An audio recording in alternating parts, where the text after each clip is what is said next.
हे हमारे सर्वशक्तिमान पिता परमेश्वर, हे हमारे उद्धार करता प्रभु यीशु मसीह और हे शांतिदायक पवित्र आत्मा, आज की आराधना में हम आपका हृदय की गहराइयों से स्वागत करते हैं और आपकी उपस्थिति के लिए हम धन्यवाद देते हैं।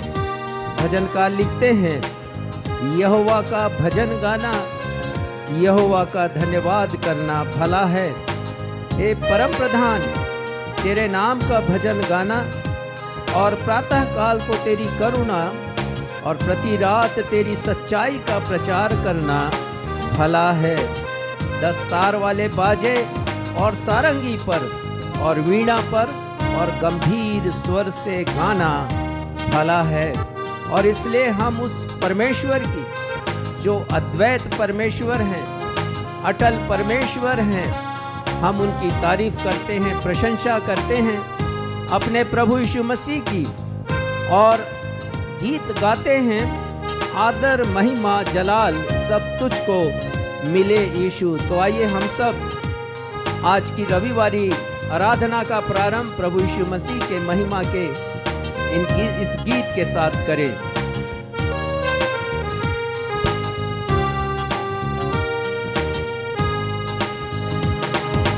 आदर महिमा जलाल सब तुझको मिले यीशु।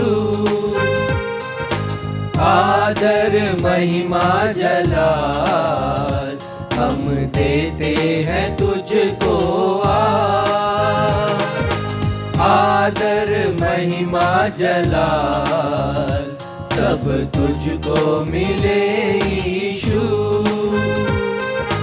आदर महिमा जलाल हम देते हैं तुझको। आराधना करते हैं, महिमा गाते हैं, तेरी स्तुति करते हैं, करते प्रशंसा तेरी। आदर महिमा जलाल सब तुझको मिले यीशु। आदर महिमा जलाल हम देते हैं तुझको।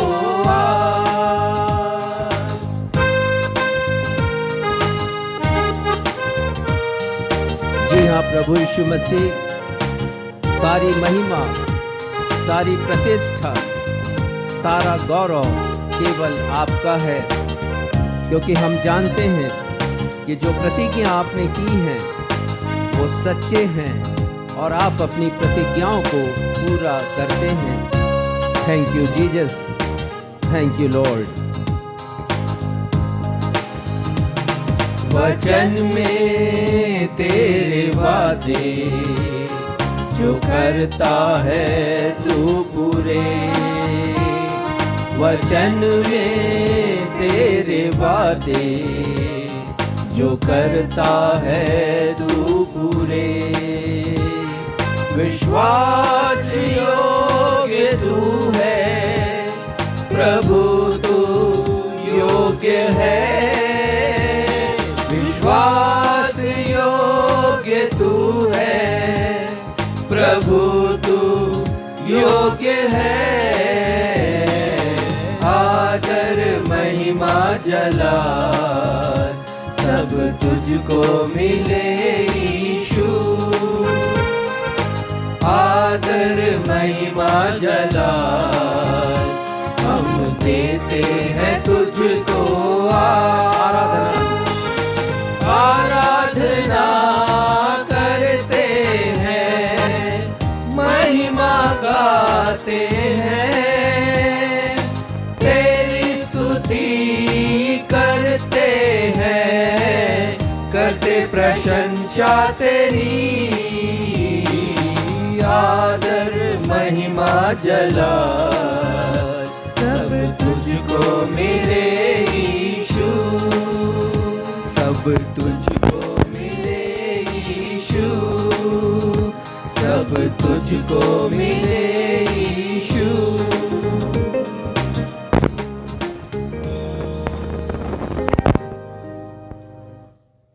नवजीवन इवेंजलिकल चर्च की 301वीं 301st ऑन एवं ऑफलाइन आराधना में मैं क्षितिज मसीह आप समस्त प्रभु भक्तों का अपने उद्धारकर्ता प्रभु यीशु मसीह के उद्धारपूर्ण नाम में, अद्वितीय नाम में स्वागत करता हूं एवं आप सबों को जय यीशु, यीशु सहाय, शालोम, जय मसीह की और प्रेज द लॉर्ड कहता हूं। Praise the Lord. प्रिय भाइयों और बहनों, आज का यह दिन हम समस्त भारतवासियों के लिए गौरवान्वित होने का दिन है, क्योंकि आज ही के दिन 26 जनवरी सन 1950 को हमारे देश को अपना स्वयं का संविधान मिला। हम सब जानते हैं कि 200 वर्षों के ब्रिटिश शासन से हमारे राष्ट्र को 15 अगस्त सन 1947 को आज़ादी मिल गई हो, लेकिन पूर्ण रूप से आज़ादी हमें तब मिली जब हमारे राष्ट्र को संविधान मिला। संविधान ही के द्वारा हमारा राष्ट्र गणतंत्र एवं धर्मनिरपेक्ष राज्य का दर्जा प्राप्त कर सका। दूसरे शब्दों में हम कह सकते हैं कि स्वतंत्रता दिवस से हमें शारीरिक स्वतंत्रता प्राप्त हुई एवं गणतंत्र दिवस से हमें मौलिक अधिकार मिलने के कारण मानसिक स्वतंत्रता प्राप्त हुई। लेकिन हमारा पवित्र शास्त्र, हमारी बाइबल एक और स्वतंत्रता की बात करती है और वह है आत्मिक स्वतंत्रता। हम निर्गमन नामक किताब में पढ़ते हैं कि इस्राएली लोग मिस्र देश में राजा फिरौन के दासत्व में थे। परमेश्वर पिता ने मूसा के द्वारा इस्राएलियों को आज़ाद कराया, स्वतंत्र कराया। इस्राएलियों को शारीरिक स्वतंत्रता तो मिल गई, लेकिन आत्मिक तथा मानसिक स्वतंत्रता उन्हें तब मिली जब परमेश्वर पिता ने सिनै पर्वत पर मूसा के ही द्वारा उन्हें तोरा अर्थात व्यवस्था अर्थात संविधान प्रदान किया। प्रिय भाई और बहनों, उसी प्रकार हम सब की यद्यपि शारीरिक और मानसिक रूप से स्वतंत्रता तो हो गई है, परंतु हम आत्मिक रूप से शैतान के दासत्व में थे। प्रभु यीशु मसीह ने अपने जीवित वचनों से हमें वास्तविक आत्मिक आज़ादी प्रदान किया है। आज हमारे पास्टर साहब इसी विषय पर संदेश प्रदान करेंगे, अतः आप संदेश को अवश्य ही सुनिएगा। आइए इस समय हम सब अपने स्थानों पर खड़े होते हुए परमेश्वर पिता को आदर देते हुए एक स्वर में मिलकर यह गीत गाएं, जिस गीत के शब्द हैं, मेरे भारत पर दया करना सृष्टि के सिरजनहार।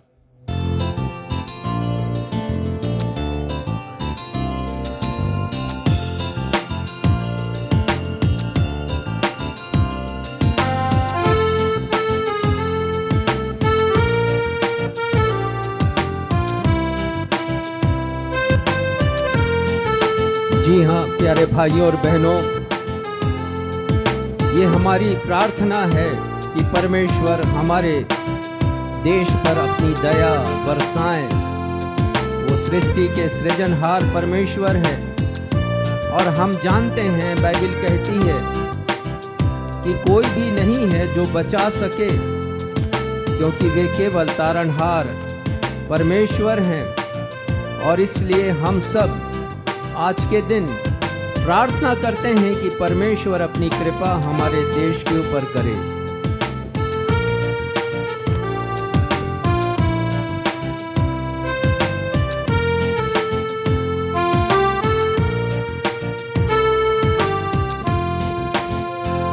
मेरे भारत पर दया करना सृष्टि के सृजनहार।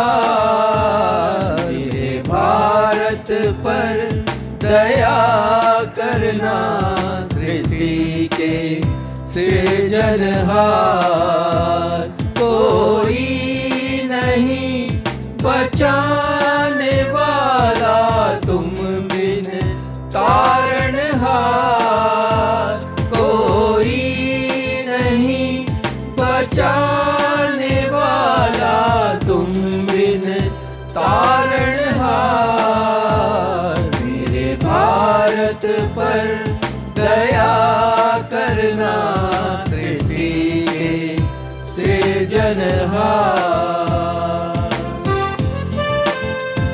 परमेश्वर पिता से प्रार्थना है कि नफरत की जो भी दीवारें हमारे देश में हैं, एक मनुष्य और दूसरे मनुष्य के बीच में जो दीवार है वो टूट जाए और जो दरार हर दिल की है वो भर दी जाए। और यही प्रार्थना हमारी है कि जितने भी शोषित लोग हैं, घायल हैं, जितने भी गुनहगार हैं, परमेश्वर की शिफा उन्हें मिल सके, उन्हें आजादी मिल सके।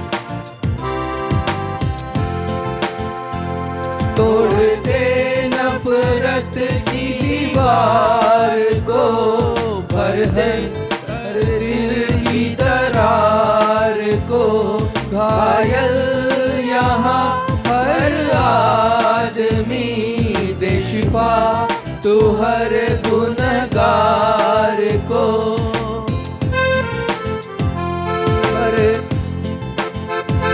तोड़ दे नफरत की दीवार को, भर दे हर दिल की दरार को, घायल यहाँ हर आदमी, दे शिफा तू हर गुनहगार को, दे शिफा तू हर गुनहगार को। मेरे भारत की दुआ सुनना है यही हमारी पुकार। मेरे भारत पे दया करना, सृष्टि के सिरजनहार।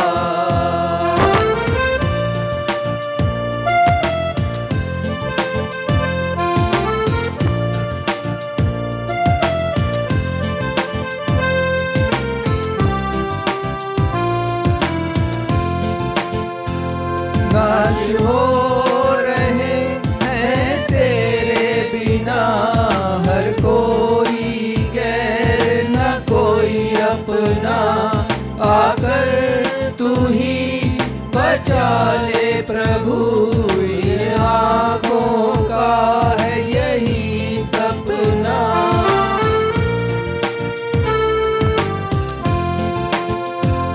नाश हो रहे बिना हर कोई गैर न कोई अपना, आकर तू ही बचाए प्रभु, इन आँखों का है यही सपना, इन आँखों का है यही सपना। मेरे भारत की रक्षा करना यीशु, तू ही है उद्धार। मेरे भारत पर दया करना, सृष्टि के सृजनहार। कोई नहीं बचाने वाला तुम बिन तारणहार। बचाने वाला तुम बिन तारणहार।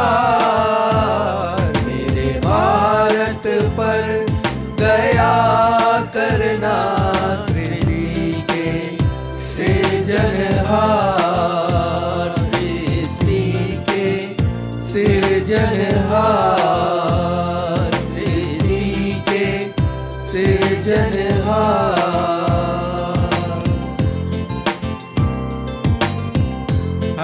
अपने स्थानों पर इसी रीति से खड़े रहते हुए आज के आराधना में लिए गए उत्तरवादी पाठ के रूप में निकाल लेंगे पवित्र शास्त्र में से भजन संहिता की पुस्तक अध्याय 119 पद 126 से 136। भजन संहिता अध्याय 119 पद 126 से 136, और इसे पढ़ने में हमारी अगुवाई भाई सक्षम मसीह करेंगे।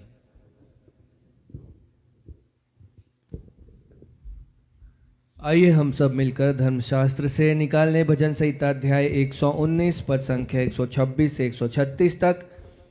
जैसा कि हमारा दस्तूर रहा है, हम इस पैसेज को उत्तरवादी की रीति से पढ़ लेंगे और अंत में हम सब मिल करके अंतिम दो पद यानी कि पद संख्या 135 और 136 को साथ में मिल करके पढ़ लेंगे। भजन संहिता 119 पद संख्या 126 से 136 तक।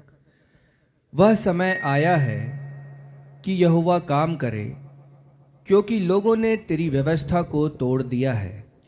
इस कारण मैं तेरी आज्ञाओं को सोने से वरन कुंदन से भी अधिक प्रिय मानता हूँ। इसी कारण मैं तेरे सब उपदेशों को सब विषयों में ठीक जानता हूँ और सब मिथ्या मार्गों से बैर रखता हूँ। तेरी चितौनियाँ अनूप हैं, इस कारण मैं उन्हें अपने जी से लगाए हुए हूँ। तेरी बातों के खुलने से प्रकाश होता है, उससे भोले लोग समझ प्राप्त करते हैं। मैं मुंह खोलकर हाँफने लगा, क्योंकि मैं तेरी आज्ञाओं का प्यासा था। जैसी तेरी रीति अपने नाम की प्रीति रखने वालों से है, वैसे ही मेरी ओर भी फिरकर मुझ पर अनुग्रह कर। मेरे पैरों को अपने वचन के मार्ग पर स्थिर कर और किसी अनर्थ बात को मुझ पर प्रभुता न करने दे। मुझे मनुष्यों के अंधेर से छुड़ा ले, तब मैं तेरे उपदेशों को मानूंगा। अपने दास पर अपने मुख का प्रकाश चमका दे और अपनी विधियां मुझे सिखा। मेरी आंखों से जल की धारा बहती रहती है, क्योंकि लोग तेरी व्यवस्था को नहीं मानते। यह सत्य और जीवित परमेश्वर का सत्य और जीवित वचन है। परमेश्वर पिता, प्रभु यीशु मसीह और पवित्र आत्मा इस वचन के पढ़े जाने, सुने जाने और समझे जाने पर हम में से हर एक को अपनी स्वर्गीय आशीषों से परिपूर्ण करें। हम सब कहें आमीन। आमीन। कलीसिया अपना स्थान ग्रहण करे। अब हमारी कलीसिया के पासबान साहब को अवसर होगा कि वे हम सबों को कलीसियाई सूचनाओं से अवगत कराएंगे और सूचनाओं के पश्चात वे हम सबों के लिए मध्यस्थता की प्रार्थना में अगुवाई भी करेंगे। यदि आप हमारे ऑनलाइन दर्शक जो हमसे इस समय जुड़े हुए हैं या आने वाले समयों में इस प्रसारण को देखेंगे, यदि आप लोग अपनी गवाहियों को हमारे साथ शेयर करना चाहते हैं जिससे हम एक मन होकर के परमेश्वर को धन्यवाद देने पाएं, या आप अपनी विनतियों को, निवेदनों को हमारे साथ शेयर करना चाहते हैं जिससे हम दैनिक प्रार्थनाओं में आपके निवेदनों को उठाएं, तो आप फेसबुक के कमेंट बॉक्स पर अपने निवेदनों को हमें प्रेषित कर सकते हैं। हम अपनी दैनिक प्रार्थनाओं में आपकी प्रार्थनाओं को स्मरण करेंगे।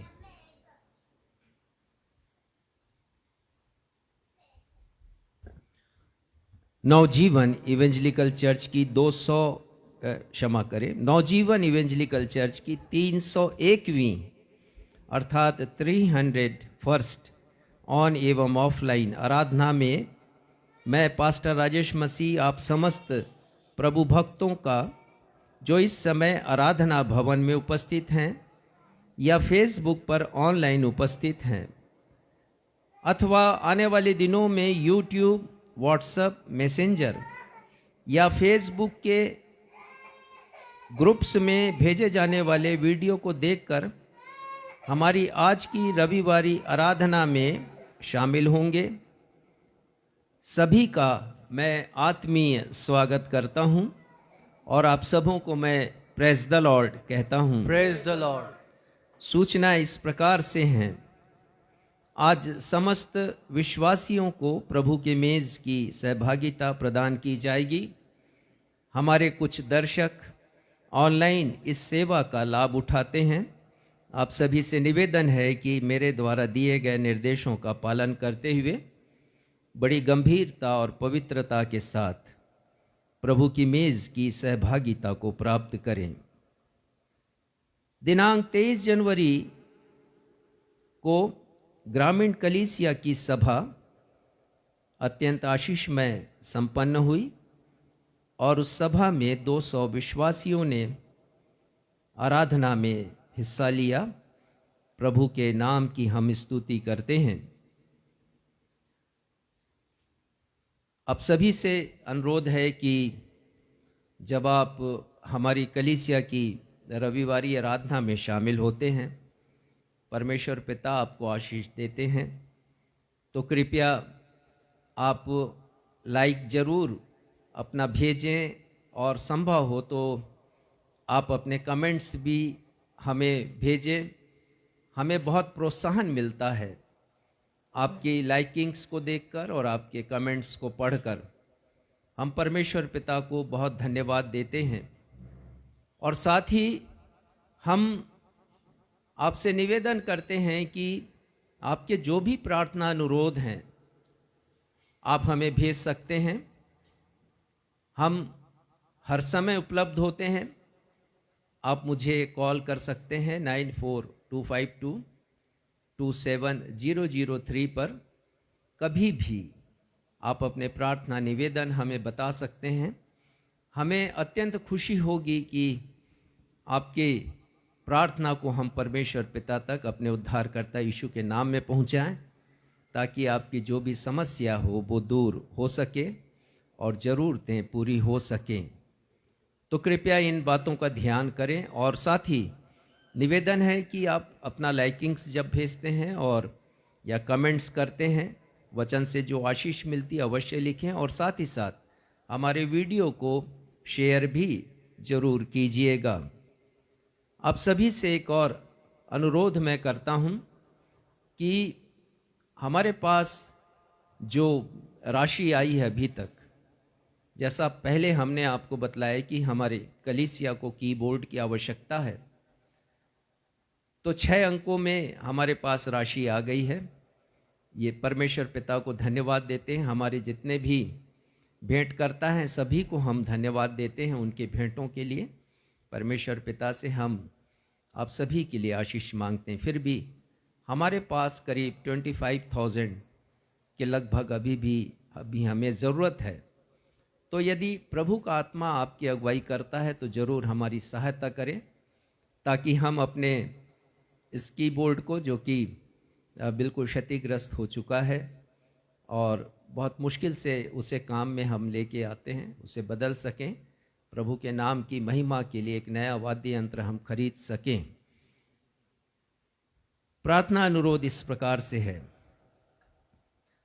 हम प्रार्थना करते हैं बहन शिव कुमारी के लिए। उनके यूटेरस में अर्थात बच्चादानी में कैंसर के लक्षण पाए गए हैं। परमेश्वर पिता की कृपा हो हमारी उस बहन के ऊपर और उन्हें चंगाई मिल सके। हम प्रार्थना करते हैं बहन रोशनी के लिए, जो संतानहीन है 12 वर्षों से।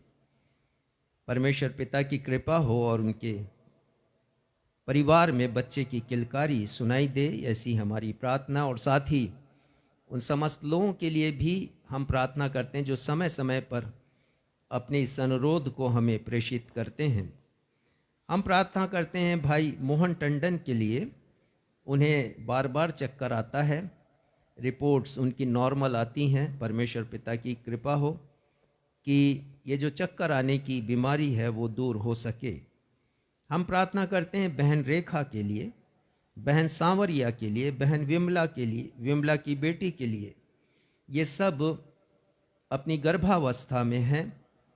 इन्होंने निवेदन किया कि सुरक्षित गर्भावस्था के लिए और उसके पश्चात सुरक्षित प्रसव के लिए प्रार्थना की जाए, और हम इन बहनों के लिए ऐसे ही प्रार्थना करते हैं, अपने निवेदन परमेश्वर के सामने रखते हैं।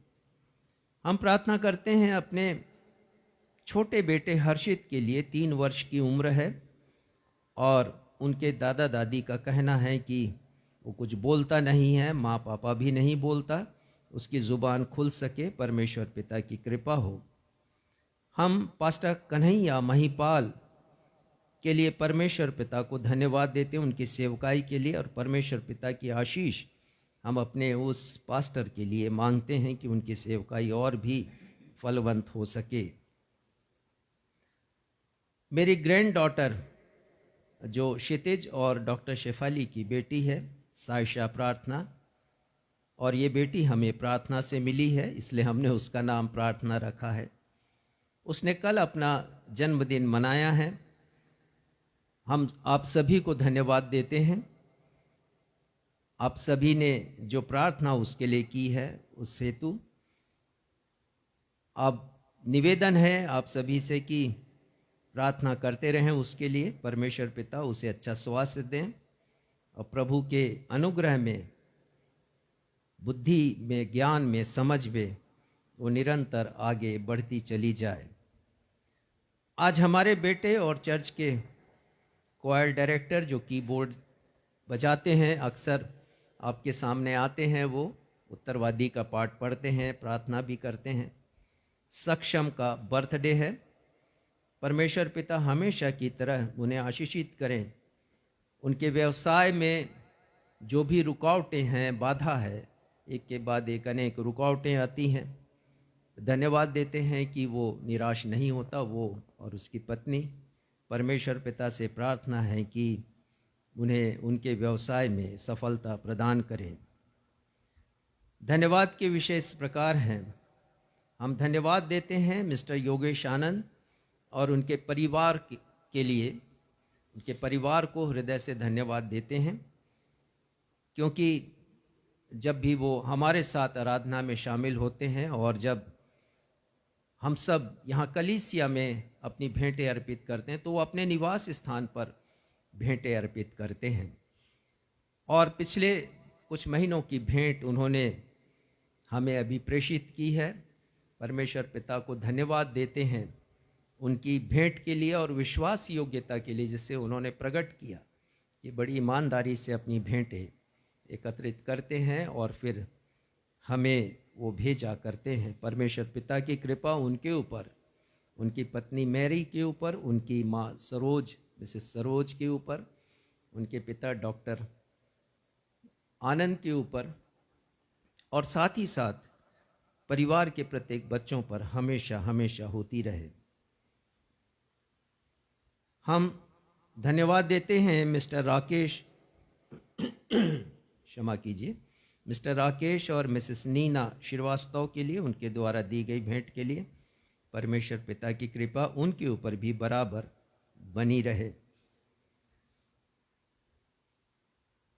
धन्यवाद देते हैं अपनी ग्रैंड डॉटर सायशा प्रार्थना के लिए और उनके पिता क्षितिज डॉक्टर शेफाली के लिए, जिनकी भेंट हमें, धन्यवाद की भेंट हमें प्राप्त हुई है। परमेश्वर पिता की कृपा आप सभी पर बनी रहे।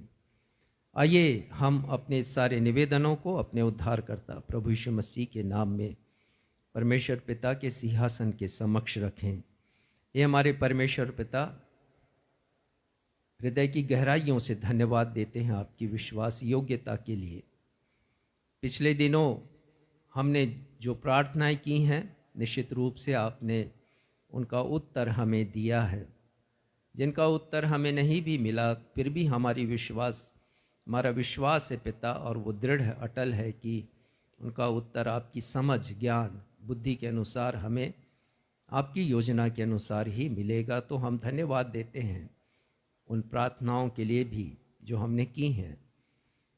पिता, धन्यवाद देते हैं कि इसके पहले कि आज की इस निवेदन को हम अपनी डायरी में लिखते, सभी का नाम आपको पहले से मालूम है, क्योंकि आप सर्वज्ञानी परमेश्वर हैं, कुछ भी आपसे छिपा नहीं है।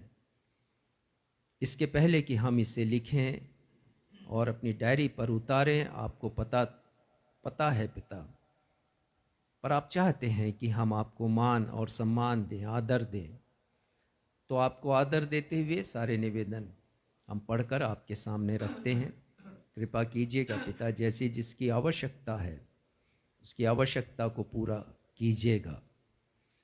पिता, जो लोग बीमार हैं उन्हें चंगाई दीजिएगा। जिन्होंने अपनी भेंटों के द्वारा आपकी महिमा की है, सभी को आशीषित कीजिएगा। धन्यवाद देते हैं पिता कि आज हमारा देश 75वां गणतंत्र दिवस मना रहा है। ये हमारे लिए फ़ख्र की बात है, गौरवशाली दिन है। आपकी कृपा हमारे देश के ऊपर हो। और जैसा गीत अभी हमने गाया, मेरे भारत पर दया करना, सृष्टि के सृजनहार, हमारी यही प्रार्थना है पिता। प्रार्थना है पिता कि एक मनुष्य के और दूसरे मनुष्य के मध्य में जो दूरियां हैं, जो कभी बन जाती हैं, वो समाप्त हो पिता। हम एक दूसरे से प्रेम करें, क्योंकि प्रभु यीशु मसीह ने यही कहा है कि हमें प्रेम करना है। हर मनुष्य एक दूसरे से प्रेम करे और हमारे देश को उन्नति के शिखर पर पहुंचाए। फिर से पिता, हम अपने देश की आज़ादी के लिए और उस संविधान के लिए जिसे आज के ही दिन लागू किया गया, आपको धन्यवाद देते हैं। आगे की आराधना को आपके सामर्थी हाथों में सौंपते हुए अपनी इस प्रार्थना को आपके बेटे हमारे उद्धारकर्ता प्रभु यीशु मसीह के अतुलनीय नाम में मांगते हैं। सुनिए और स्वीकार कीजिए। कलीसिया कहे आमीन। आमीन।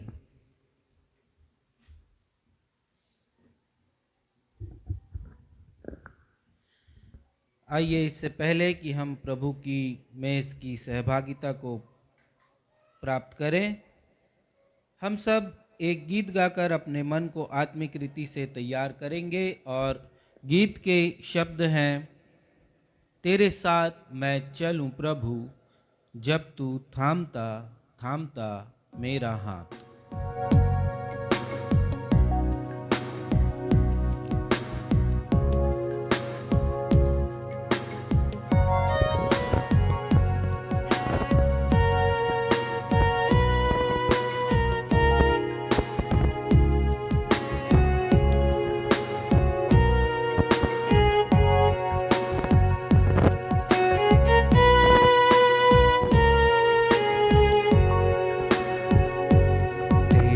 साथ मैं चलूं प्रभु, तेरे साथ मैं चलूं प्रभु, तेरे साथ मैं चलूं प्रभु, जब तू थामता थामता मेरा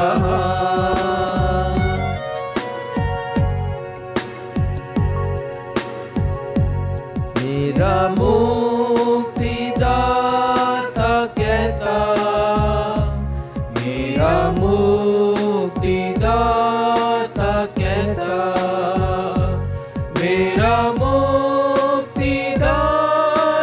कहता, क्रूस उठा के पीछे पीछे आ।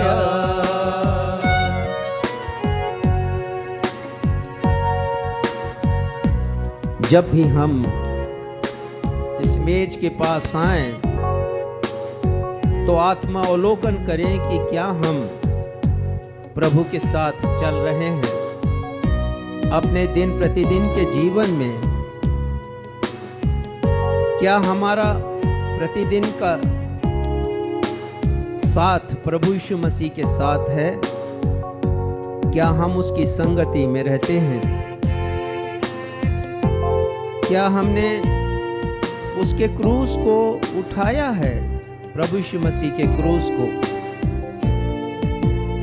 जब इस मेज के पास आए हम तो प्रभु यीशु मसीह को धन्यवाद दें। और धन्यवाद देने का कारण यह है कि जो दंड हमें अपने पापों के कारण अपने स्वयं की देह में सहना था, उसे प्रभु यीशु मसीह ने सह लिया। संत पौलुस लिखते हैं रोमियो की किताब 8वां अध्याय 3 पद, क्योंकि जो काम व्यवस्था शरीर के कारण दुर्बल होकर ना कर सकी, या यो कहें कि जो काम व्यवस्था पापमय दशा के कारण, मनुष्य के पापमय दशा के कारण ना कर सकी, उसको परमेश्वर ने किया, अर्थात अपने ही पुत्र को पापमय शरीर की समानता में और पाप बलि होने के लिए भेजकर शरीर में पाप पर दंड की आज्ञा दी। जो दंड मुझे और आपको सहना था, उसे प्रभु यीशु मसीह ने सहा है। प्रिय भाइयों और बहनों, जब हम इस मेज के पास आए तो आज प्रभु से कहें कि प्रभु, मैं आपके साथ साथ चलूंगा। आपने मेरे ऊपर बहुत उपकार किए हैं। जो दंड मुझे अपनी देह में सहना था उसे प्रभु ने सहा है। तो आइए हम सब इस मेज की सहभागिता में आगे बढ़ें और हमारे वे दर्शक जो ऑनलाइन इस सेवा का लाभ उठाते हैं वे भी प्रभु भोज की विधि में दिए गए निर्देशों के अनुसार शामिल हो सकते हैं। जिस रात प्रभु यीशु मसीह पकड़वाए गए, उन्होंने रोटी ली, अपने शिष्यों को दी और कहा, लो खाओ, ये मेरी देह है जो तुम्हारे लिए दी जाती है। उसी प्रकार प्रभु यीशु मसीह ने अपने हाथों में प्याला लिया, दाखरस से भरा हुआ, शिष्यों को दिया और कहा, तुम सब इसमें से पियो, क्योंकि यह नई वाचा का मेरा वह रक्त है जो बहुतों के पाप की क्षमा के लिए बहाया जाता है।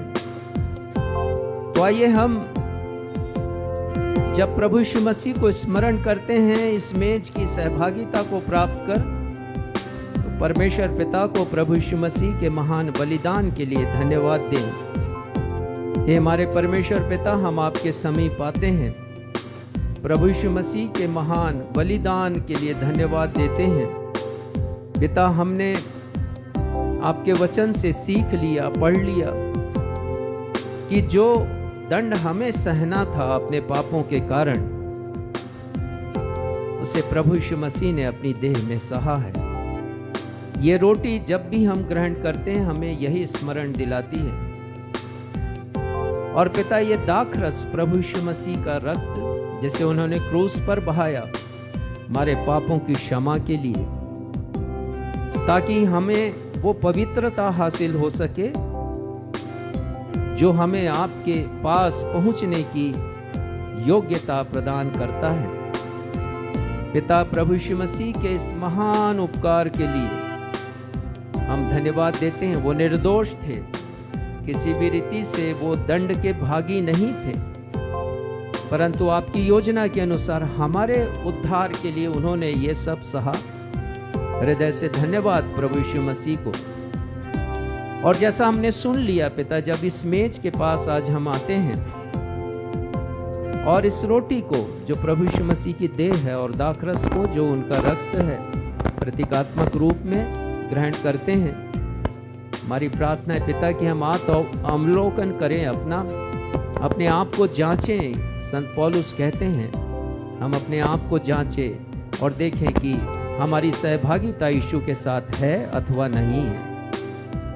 पिता, होने दीजिए कि हम केवल औपचारिकता ना निभाएं इस मेज के पास आकर, लेकिन पिता अपने जीवन को संवारें। प्रार्थना है पिता, ये रोटी प्रभु यीशु मसीह की देह हो और ये दाखरस प्रभु यीशु मसीह का रक्त हो, और इसलिए इस रोटी को और इस दाखरस को हम सांसारिक वस्तुओं से पृथक करते हैं। अपनी इस प्रार्थना को हम आपके बेटे, अपने उद्धारकर्ता प्रभु यीशु मसीह के नाम से मांगते हैं। सुनिए और ग्रहण कीजिए। हम सब कहें आमीन। आमीन। हमारे ऑनलाइन दर्शक भी पहले के अनुसार रोटी और दाखरस को ग्रहण कर सकते हैं।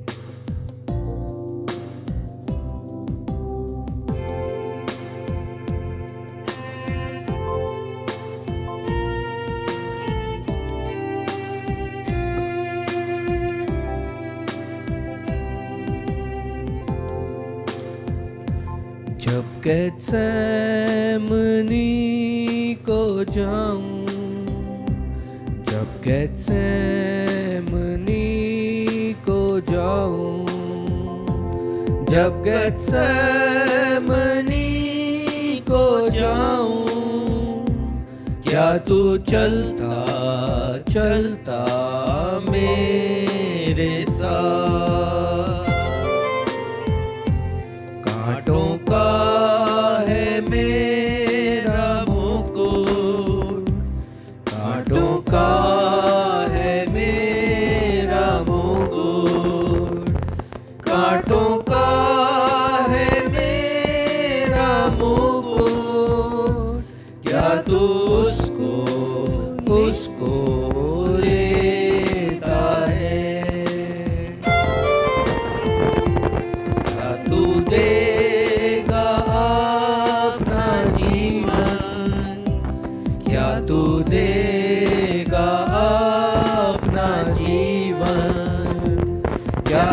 देगा अपना जीवन, मैंने दिया अपना प्राण। दुख के मार्ग का अंत है आनंद, दुख के मार्ग का अंत है आनंद, दुख के मार्ग का अंत है आनंद, सदा आनंद आनंद मेरे साथ।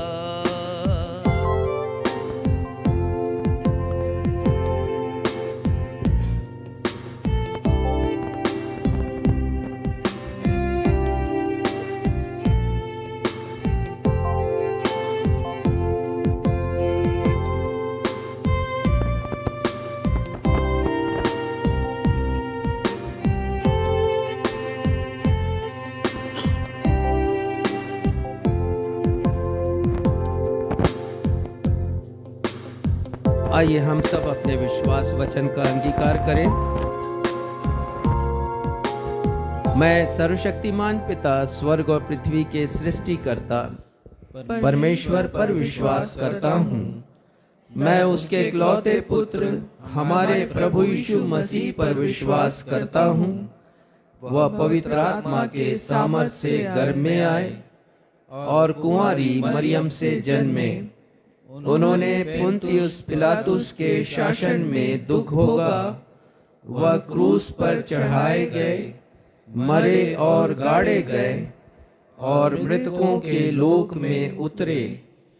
तीसरे दिन वह जी उठे, वह स्वर्ग पर चढ़ गए और पिता की दाहिनी ओर विराजमान हुए। वह जीवितों और मृतकों का न्याय करने को फिर आएंगे। मैं पवित्र आत्मा पर, पवित्र सार्वलौकिक कलीसिया पर, संतों की संगति, पापों की क्षमा, देह के पुनरुत्थान और शाश्वत जीवन पर विश्वास करता हूँ। आमीन। हम सब मिलकर प्रभु की प्रार्थना भी करेंगे। हे हमारे पिता, आप जो स्वर्ग में हैं, आपका नाम पवित्र माना जाए, आपका राज्य आए, आपकी इच्छा जैसे स्वर्ग में पूरी होती है वैसे ही पृथ्वी पर भी पूरी हो। हमारे दिन भर की रोटी आज हमें दीजिए, और जिस प्रकार हमने अपने अपराधियों को क्षमा किया है वैसे ही हमारे अपराधों को क्षमा कीजिए। हमें परीक्षा में नहीं डालिए बल्कि बुराई से बचाइए, क्योंकि राज्य, पराक्रम और महिमा सदा आपके हैं। आमीन।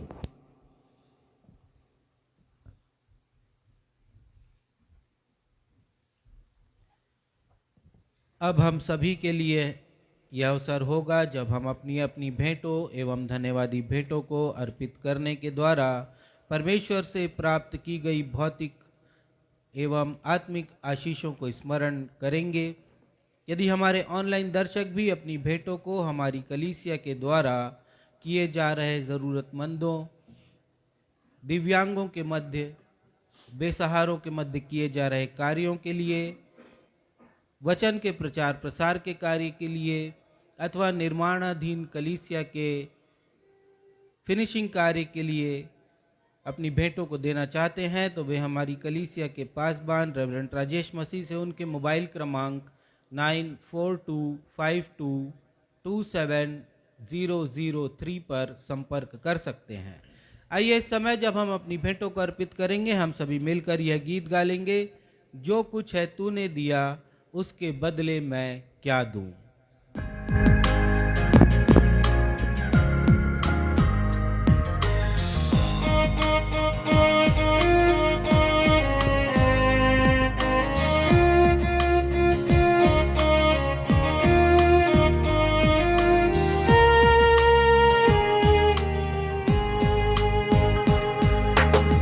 जो कुछ है तूने दिया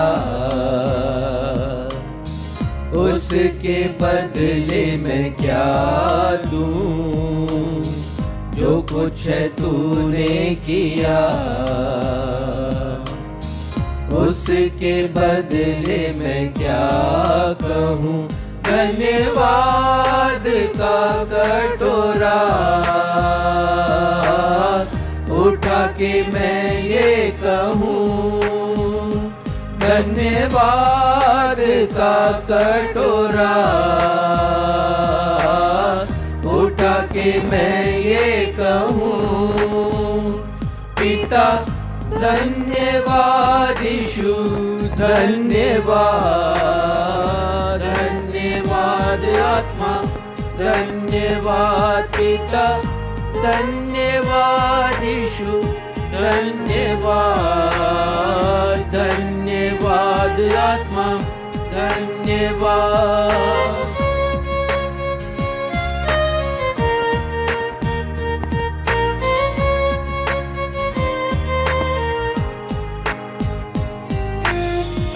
जीवन है तेरा दिया,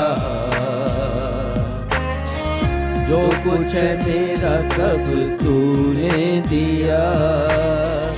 जीवन है तेरा दिया,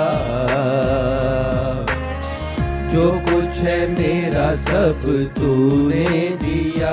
धन्यवाद का कटोरा उठा के मैं ये कहूँ, धन्यवाद का कटोरा उठा के मैं ये कहूँ। पिता धन्यवाद, यीशु धन्यवाद, धन्यवाद आत्मा धन्यवाद, पिता धन्यवाद, यीशु धन्यवाद, धन्यवाद आत्मा धन्यवाद, पिता धन्यवाद, यीशु धन्यवाद, धन्यवाद आत्मा धन्यवाद। भेंटों के लिए धन्यवाद की प्रार्थना में अगुवाई डॉक्टर प्रबर व्यवहार करेंगे।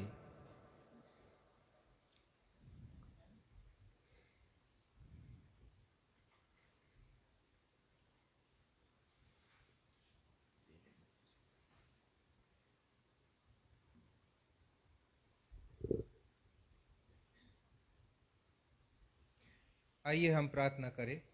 धन्यवाद धन्यवाद धन्यवाद देते परमेश्वर पिता, आपको लाख लाख धन्यवाद देते हैं कि आपने हमें जीवते के बीच में रखा है परमेश्वर पिता। धन्यवाद देते हैं परमेश्वर पिता कि इस भेंट के लिए जिन्होंने चढ़ाया है परमेश्वर पिता, उन्हें हमेशा आशीषित रखना, और जिन्होंने नहीं चढ़ाया परमेश्वर पिता, उन्हें भी हमेशा आशीषित रखना। आज के वक्ता को आपके हाथों में सौंपते परमेश्वर पिता, और जो कोई भी वो वचन आपके बाइबल से बता सके परमेश्वर पिता, वह हमारे दिल दिमाग में बसने वाला हो सके। हर क्षण हर पल के मालिक आप है परमेश्वर पिता। छोटी सी विनती को प्रभु यीशु मसीह के नाम से मांगते हैं, आमीन आमीन।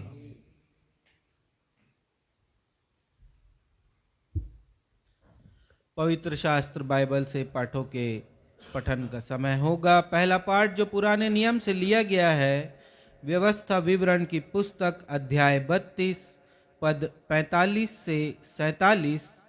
व्यवस्था विवरण अध्याय 32 पद 45 से 47। इसे पढ़ने में अगुवाई श्रीमती पुष्पांजलि थॉमसन करेंगी। दूसरा पाठ जो नए नियम से लिया गया है, इफिसियों की पत्री अध्याय 2 पद 1 से 8। इफिसियों अध्याय 2 पद 1 से 8। इसे पढ़ने में अगुवाई बहन आकांक्षा मसीह करेंगी।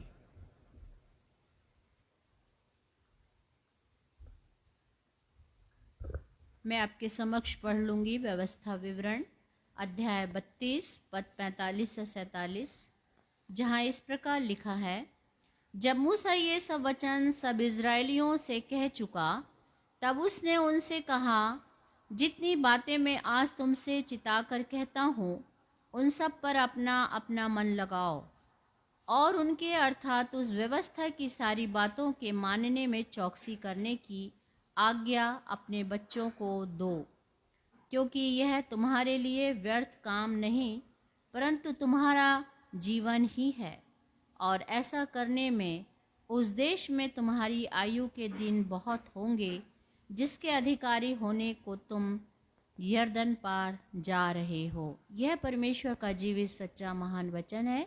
इसके पढ़े और सुने जाने पर हम सबको आशीष मिले। हम सब कहें आमीन। आमीन।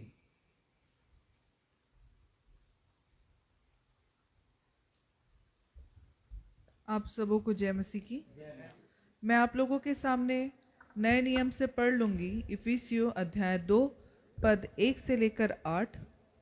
उसने तुम्हें भी जिलाया जो अपने अपराधों और पापों के कारण मरे हुए थे, जिनमें तुम पहले इस संसार की रीति पर और आकाश के अधिकार के हाकिम अर्थात उस आत्मा के अनुसार चलते थे जो अब भी आज्ञा ना मानने वालों में कार्य करता है।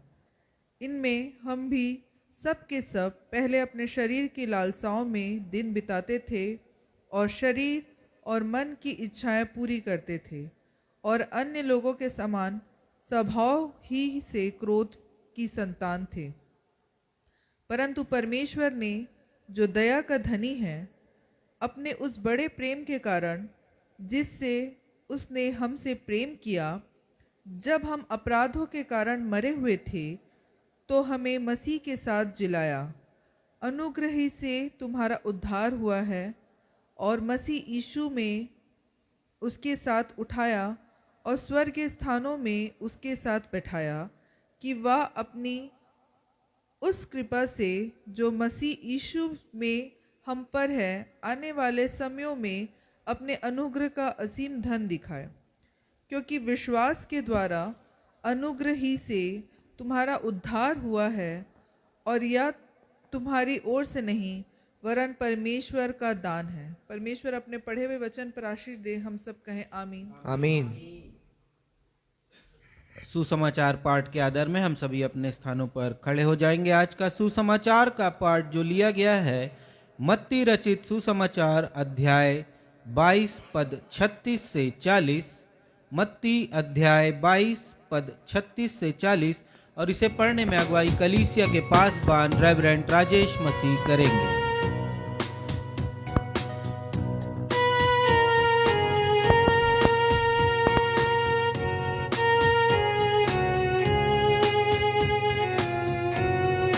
आज का सुसमाचार का पाठ मत्ती रचित सुसमाचार उसका 22वां अध्याय, उसकी पद संख्या 34 से लेकर पद संख्या 40 तक।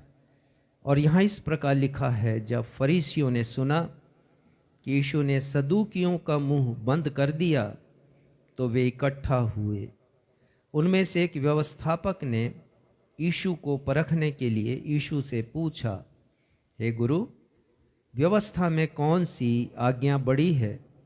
यीशु ने उससे कहा, तू परमेश्वर अपने प्रभु से अपने सारे मन, अपने सारे प्राण और अपनी सारी बुद्धि के साथ प्रेम रख। बड़ी और मुख्य आज्ञा तो यही है, और उसी के समान यह दूसरी भी है कि तू अपने पड़ोसी से अपने समान प्रेम रख। ये दो ही आज्ञाएं सारी व्यवस्था और भविष्यद्वक्ताओं का आधार है। ये प्रभु यीशु मसीह का सुसमाचार है। हे यीशु ख्रिस्ट, आपके नाम की महिमा हो। कलीसिया कहे आमीन। आमीन। कलीसिया अपना स्थान ग्रहण करे। अब हम सबों के लिए सुनहरा समय होगा जब हम परमेश्वर पिता के जीवित कलाम से, जीवित वचन से सप्ताह भर की आत्मिक ऊर्जा को प्राप्त करने के लिए परमेश्वर पिता के अभिषिक्त दास और हमारी कलीसिया के पासबान रेवरेंड राजेश मसीह के द्वारा एक प्रेरणादायक सारगर्भित संदेश को सुन सकेंगे। और आज के संदेश का विषय है, परमेश्वर का वचन संसार के प्रत्येक मनुष्य को सच्ची आज़ादी देता है। The word of God gives genuine spiritual freedom to every human being. लेकिन इससे पहले कि हम आज का संदेश सुने, हम अपने मनों की तैयारी के लिए संदेश से ताल्लुक रखता हुआ एक गीत गा लेंगे। और गीत के शब्द हैं, यीशु ने हमें छुड़ाया है पापों के जाल से, यीशु ने हमें छुड़ाया है शैतान के चाल से, तो गाओ हालेलुया।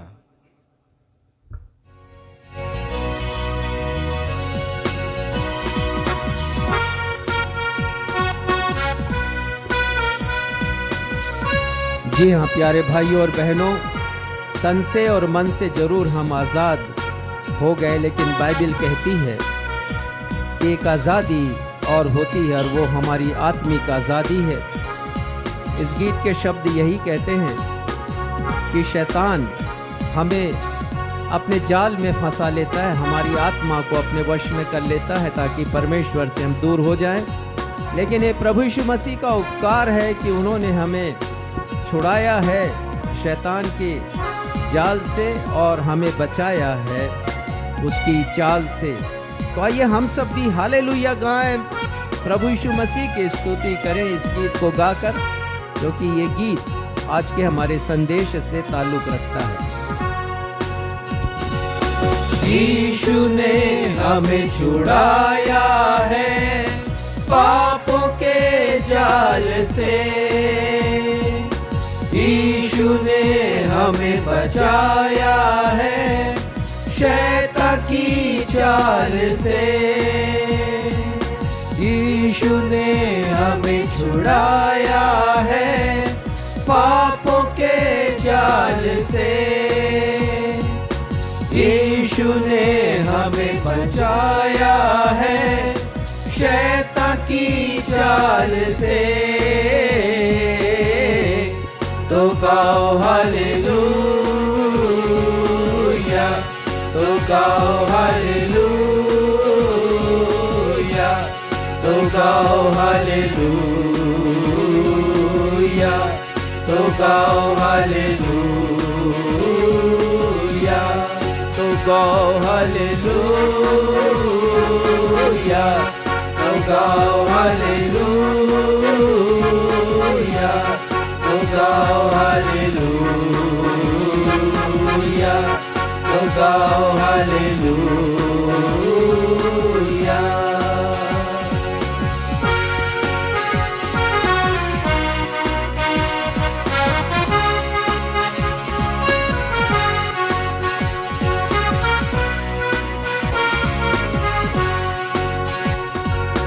हमने शांति पाई है यीशु के नाम से, हमने पाई है क्षमा मुक्ति पाप से,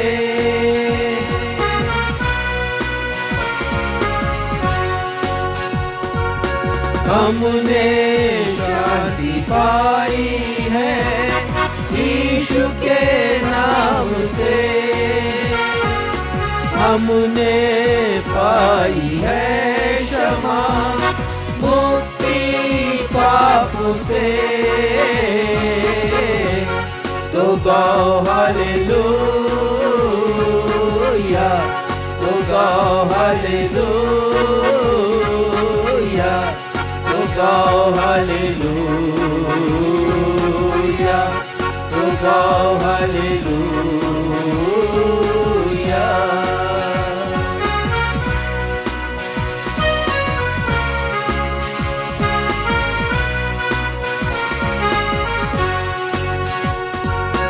अब हम ना डरेंगे, यीशु जो साथ है, शैतान से हम लड़ेंगे यीशु के नाम से।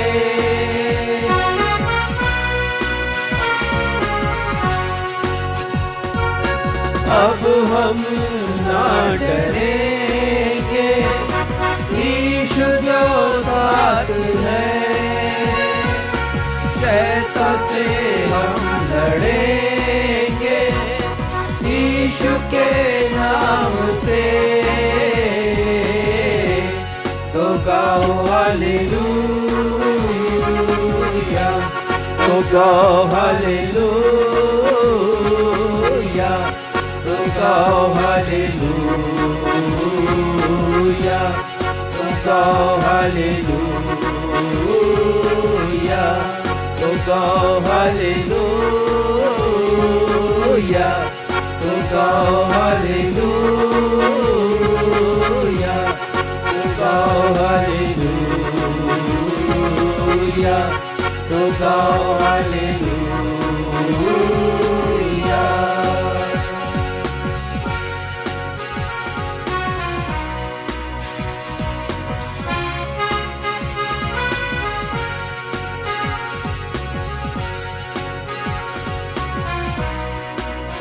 आज 26 जनवरी है और मुझे बताने की आवश्यकता भी नहीं है, पर यह खास दिन है।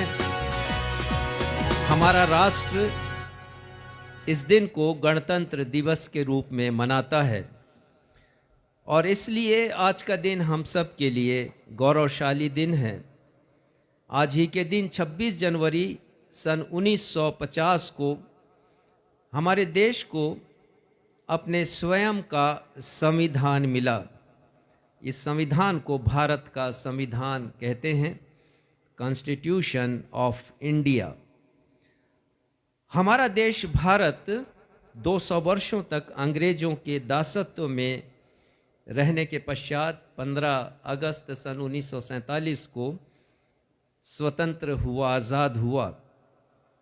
लेकिन स्वतंत्र भारत को प्रशासकीय रीति से चलाने के लिए हमारे देश के शासकों के पश्चात कोई अपना संविधान या कॉन्स्टिट्यूशन नहीं था।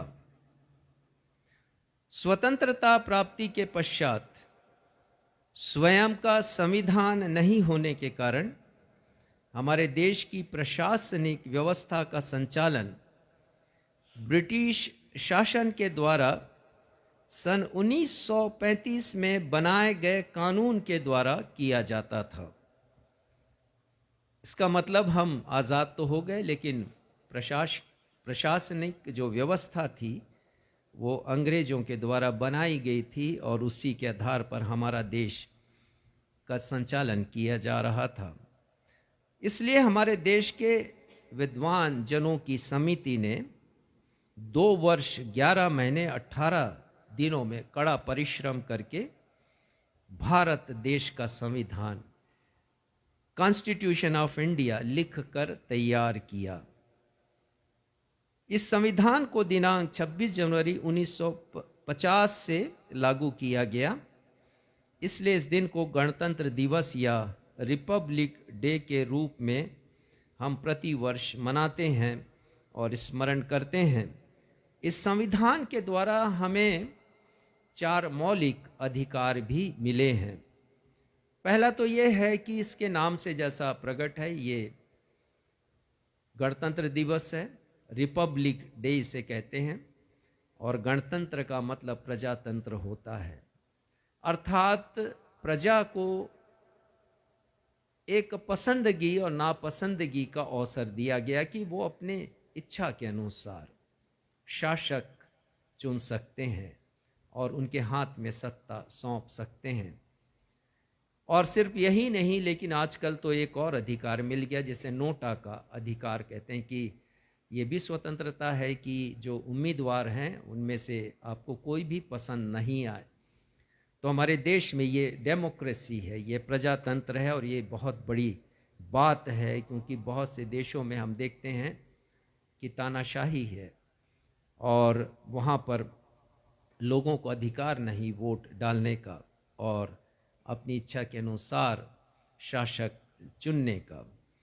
दूसरा जो मौलिक अधिकार हमें मिला है वो कि हमारा राष्ट्र धर्मनिरपेक्ष राष्ट्र है, सेक्युलर कंट्री हम इसे कहते हैं। पूरे विश्व में जाना जाता है। अनेक विश्वास के लोग हैं, अनेक धर्म के लोग हैं और उन्हें अपने धर्म के अनुसार धर्म के पालन की स्वतंत्रता भी हमारे देश का संविधान प्रदान करता है। उसी के साथ साथ कुछ बुनियादी अधिकार भी प्रत्येक नागरिक को दिए गए हैं और वो अधिकार इस प्रकार से हैं, जो बुनियादी अधिकार हैं, फंडामेंटल राइट्स। पहला तो ये कि जीवन जीने का अधिकार है। हम सबको संविधान अवसर देता है कि हम संविधान के अंतर्गत रहते हुए अपना जीवन जी सकते हैं। और दूसरी बात कि ये जीवन गौरवपूर्ण अस्तित्व के तरफ अधिकार हमें देता है, right to life and right to dignity. और उसके बाद ये संविधान हमें समानता का अधिकार देता है, राइट टू इक्वेलिटी, धर्म के पालन का, राइट टू रिलीजन, और अभिव्यक्ति का, right to freedom of speech. ये भी एक बहुत बड़ा अधिकार है कि हम अभिव्यक्त कर सकते हैं अपनी बातों को। और उसके साथ ही साथ नागरिकता का अधिकार, राइट टू सिटीजनशिप, और लिखने पढ़ने का अधिकार ये संविधान हमें देता है, राइट टू एजुकेशन। और इसी के साथ हमें फ्रीडम ऑफ चॉइस भी मिला है कि संविधान के अंतर्गत रहते हुए हम अपने फैसले स्वयं ले सकते हैं। चौथा जो मौलिक अधिकार हमारे संविधान ने हमें दिया वो ये है, भारत देश का नागरिक होने के कारण एक व्यक्ति संपूर्ण देश के किसी भी राज्य में किसी भी स्थान पर बिना रोक टोक के आ जा सकता है, घर बना सकता है, ज़मीन जायदाद खरीद सकता है, पढ़ सकता है, नौकरी कर सकता है, वोट डाल सकता है, और उम्मीदवार भी वो बन सकता है, चुनाव वो लड़ सकता है। परंतु इतने प्रकार की सांसारिक, मानसिक, राजनीतिक, भौगोलिक, आर्थिक और भौतिक आज़ादी पाने के पश्चात भी बाइबिल कहती है कि समग्र आज़ादी मनुष्य के पास नहीं है। बहुत से मनुष्यों के पास मनुष्य संपूर्ण रूप से आज़ाद नहीं है। बाइबिल कहती है कि मनुष्य को चाहे वह किसी भी देश का नागरिक क्यों ना हो, संपूर्ण आज़ादी, समग्र आज़ादी, होलिस्टिक कंप्लीट फ्रीडम, मुकम्मल आज़ादी, आमूल चूल स्वतंत्रता, ये सब एक ही शब्द के भिन्न भिन्न अर्थ हैं। ये सब मनुष्य को या भारत के नागरिक को तब मिलती जब वह अपनी उपरोक्त आज़ादी के साथ, लाभ के साथ परमेश्वर को, गॉड ऑफ द बाइबिल को भी उनकी संपूर्णता में शामिल करता है। इसका मतलब केवल तन और मन की आज़ादी नहीं, परंतु आत्मिक आज़ादी एक मनुष्य को होलिस्टिक फ्रीडम, संपूर्ण आज़ादी तब मिलती है जब वो बाइबिल के परमेश्वर को अपनी आज़ादी में शामिल करता है। और इन्हीं सब बातों से आज के आत्मिक चिंतन के लिए जो विषय निकल कर आता है, जिस पर हम मनन करेंगे, वो विषय है परमेश्वर का वचन संसार के प्रत्येक मनुष्य को सच्ची आत्मिक आज़ादी प्रदान करता है। परमेश्वर का वचन संसार के प्रत्येक मनुष्य को सच्ची आत्मिक आज़ादी या स्वतंत्रता प्रदान करता है। The word of God gives genuine spiritual freedom to every human being. चार बातों के द्वारा हम आज के इस संदेश को समझेंगे। पहली बात जो मैं बताना चाहता हूं आपको वो ये है कि परमेश्वर पिता किसी भी मनुष्य को गुलामी की दशा में देखना नहीं चाहते। ये बाइबिल का परमेश्वर है। हर मनुष्य को वो आज़ाद देखना चाहते हैं। और हम सब जानते हैं कि जब उन्होंने आदम को बनाया तो आदम को फ्रीडम ऑफ चॉइस दिया, अर्थात चुनाव का अधिकार। वो चुन सकता था भला क्या है और बुरा क्या है। परमेश्वर पिता ने आदम को गुलाम नहीं बनाया। परमेश्वर पिता ने उसे एक रोबोट नहीं बनाया कि एक रिमोट कंट्रोल के अनुसार वो परमेश्वर की आज्ञा का पालन करे। वो परमेश्वर को हाँ भी कह सकता, परमेश्वर को ना भी कह सकता। ये अधिकार अब भी प्रत्येक मनुष्य के पास है, क्योंकि परमेश्वर किसी भी मनुष्य को गुलामी की, परतंत्रता की अवस्था में, दशा में देखना नहीं चाहते। क्योंकि गुलामी की दशा यदि आप सोचें तो समस्त मानवीय पीड़ाओं में सबसे अधिक दुखद है गुलामी की पीड़ा। क्योंकि गुलामी की दशा में रहने वाला मनुष्य तन और मन से किसी और का गुलाम बन जाता है। गुलाम व्यक्ति की कोई निजी इच्छा नहीं होती, अपनी मर्जी से वो जी नहीं सकता। उसे अपने स्वामी की मर्जी से जीवन जीना पड़ता है, और चाहे कि जितनी भी कीमत उसे चुकानी पड़े, उसके आज्ञा पालन में उसे चुकाना पड़ता है और अपने स्वामी की इच्छा का पालन करना पड़ता है।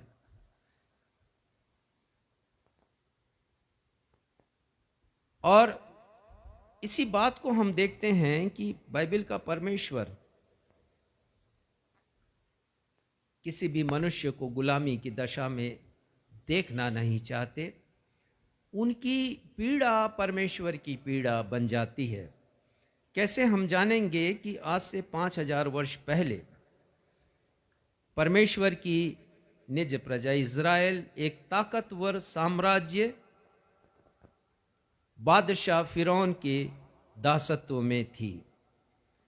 हम निकाल लें निर्गमन 3 और उसके 7वें पद को देखेंगे, जहां पर हमें पढ़ने मिलता है कि परमेश्वर पिता ने अपने लोगों की पीड़ा को देखा है और उन्हें आज़ाद करने के लिए उन्होंने जलती हुई झाड़ी में मूसा को दर्शन दिया है। पढ़िएगा निर्गमन 3 उसका 7वां पद।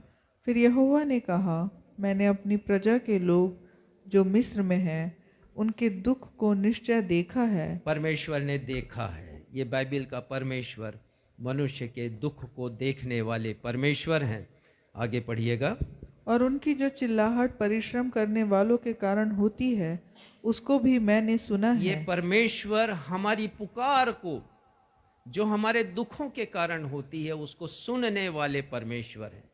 देखने वाले परमेश्वर, सुनने वाले परमेश्वर हैं। और आगे, और उनकी पीड़ा पर मैंने चित्त लगाया है। पीड़ा पर चित्त लगाने वाले, ध्यान देने वाले परमेश्वर हैं। कितने भले परमेश्वर हैं। भजन संहिता 107 के पहले पद में लिखा है, बाइबल का परमेश्वर भला परमेश्वर है। God of the Bible is a good God. परमेश्वर भलाई करने वाले परमेश्वर हैं।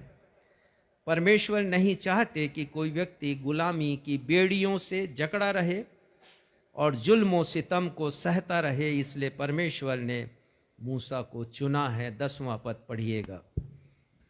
इसलिए आ, मैं तुझे फिरौन के पास भेजता हूँ। परमेश्वर मूसा से कहते हैं कि आ, मेरी बुलाहट को सुन। मैं तुझे उस कठोर राजा, उस दुष्ट राजा फिरौन के पास भेजना चाहता हूं। पढ़िएगा। कि तू मेरी इज़राइली प्रजा को मिस्र से निकाल ले आए। परमेश्वर चाहते थे कि वो लिबरेटर बने, मुक्ति दिलाने वाला बने परमेश्वर की निज प्रजा को। और परमेश्वर उस प्रजा की पुकार को सुनते हैं जो सताव को सह रही थी। और फिर मूसा तैयार होते हैं और उसके मध्य में, तैयार होने के मध्य में बहुत सी बातें फिर कभी हम देखेंगे। लेकिन हम देखते हैं कि परमेश्वर पिता ने किस प्रकार से अपनी प्रजा को, अपने लोगों को आज़ादी दी है। 6वें अध्याय का 6वां पद पढ़िएगा। निर्गमन का ही 6वां अध्याय और 6वां पद। इस कारण तू इज़राइलियों से कह, मैं यहोवा हूँ, और तुमको मिस्रियों के बोझों के नीचे से निकालूंगा और उनके दासत्व में तुमको छुड़ाऊंगा और अपनी भुजा बढ़ाकर और भारी दंड देकर तुम्हें छुड़ा लूंगा। परमेश्वर पिता कहते हैं कि मैं यहोवा हूँ, मैं सृष्टिकर्ता परमेश्वर हूँ, मैं सब कुछ जानता हूँ, मैं यहोवा हूँ और मैं मुक्ति दिलाने वाला हूँ। अपने लोगों से कह, उनको बतला दे कि परमेश्वर हैं, वो जीवित हैं। उन्होंने तुम्हारी पीड़ाओं को देखा है, तुम्हारे सताव को देखा, और अब भी वो छुड़ाने के लिए तैयार हैं तुम्हें। और उन्होंने मुझे नियुक्त किया है कि फिरौन के दासत्व से, उसकी गुलामी से तुम सभी को मैं आज़ादी दूं। बाइबल कहती है कि परमेश्वर पिता ने फिर उन्हें आज़ादी दी है। 6वें अध्याय के 6वें पद में लिखा है कि मिस्रियों को भारी दंड देकर मैं छुड़ा लूंगा। और हम सब जानते हैं कि 10 विपत्तियां आई हैं मिस्रियों के ऊपर।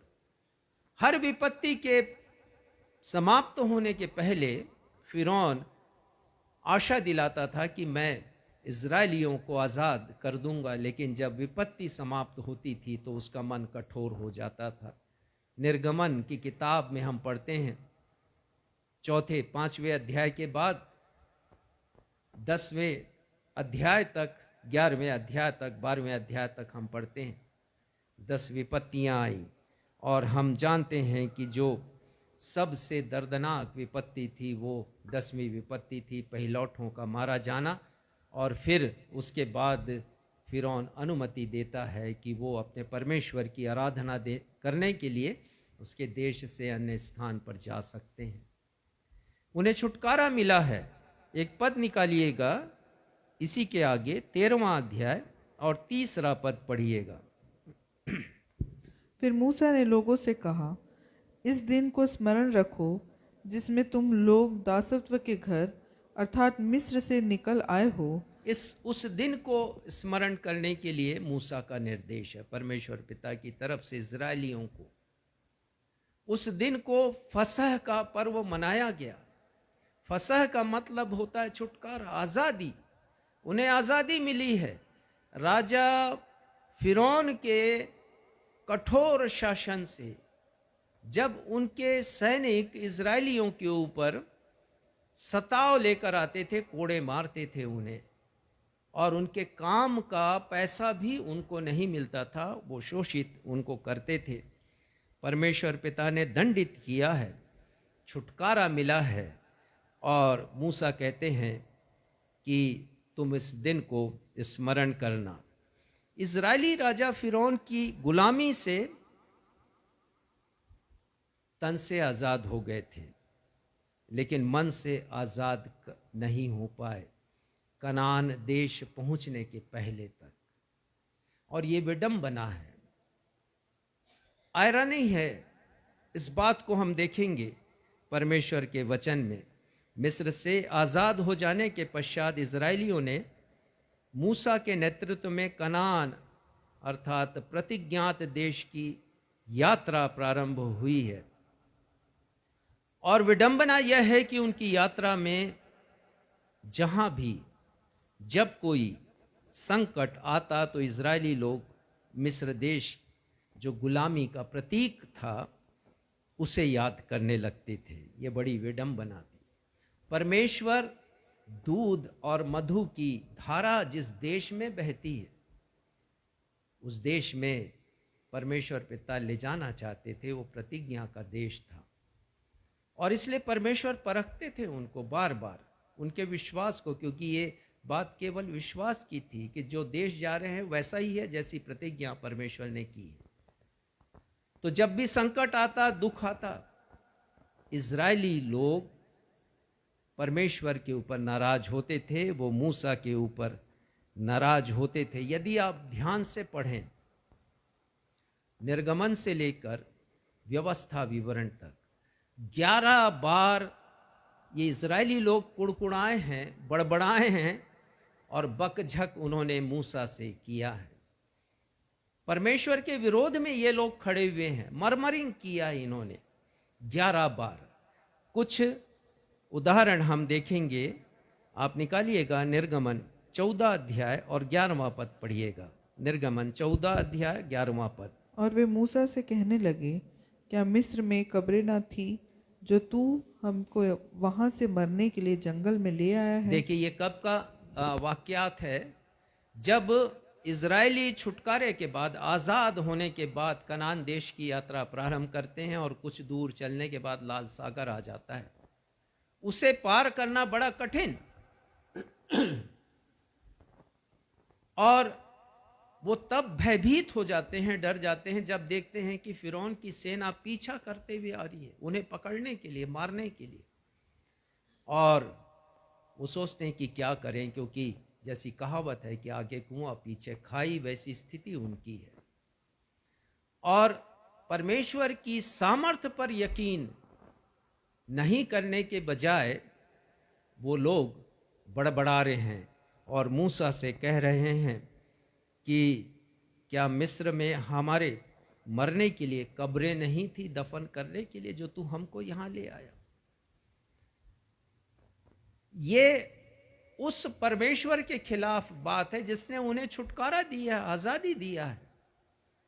और उसके बाद निर्गमन 16 अध्याय 2 पद देखिएगा। जंगल में इस्राएलियों की सारी मंडली मूसा और हारून के विरुद्ध बकबक करने लगी। हाँ, ये बकबक करने लगे मूसा और हारून के खिलाफ। और क्या कह रहे हैं? 3 पद पढ़िएगा।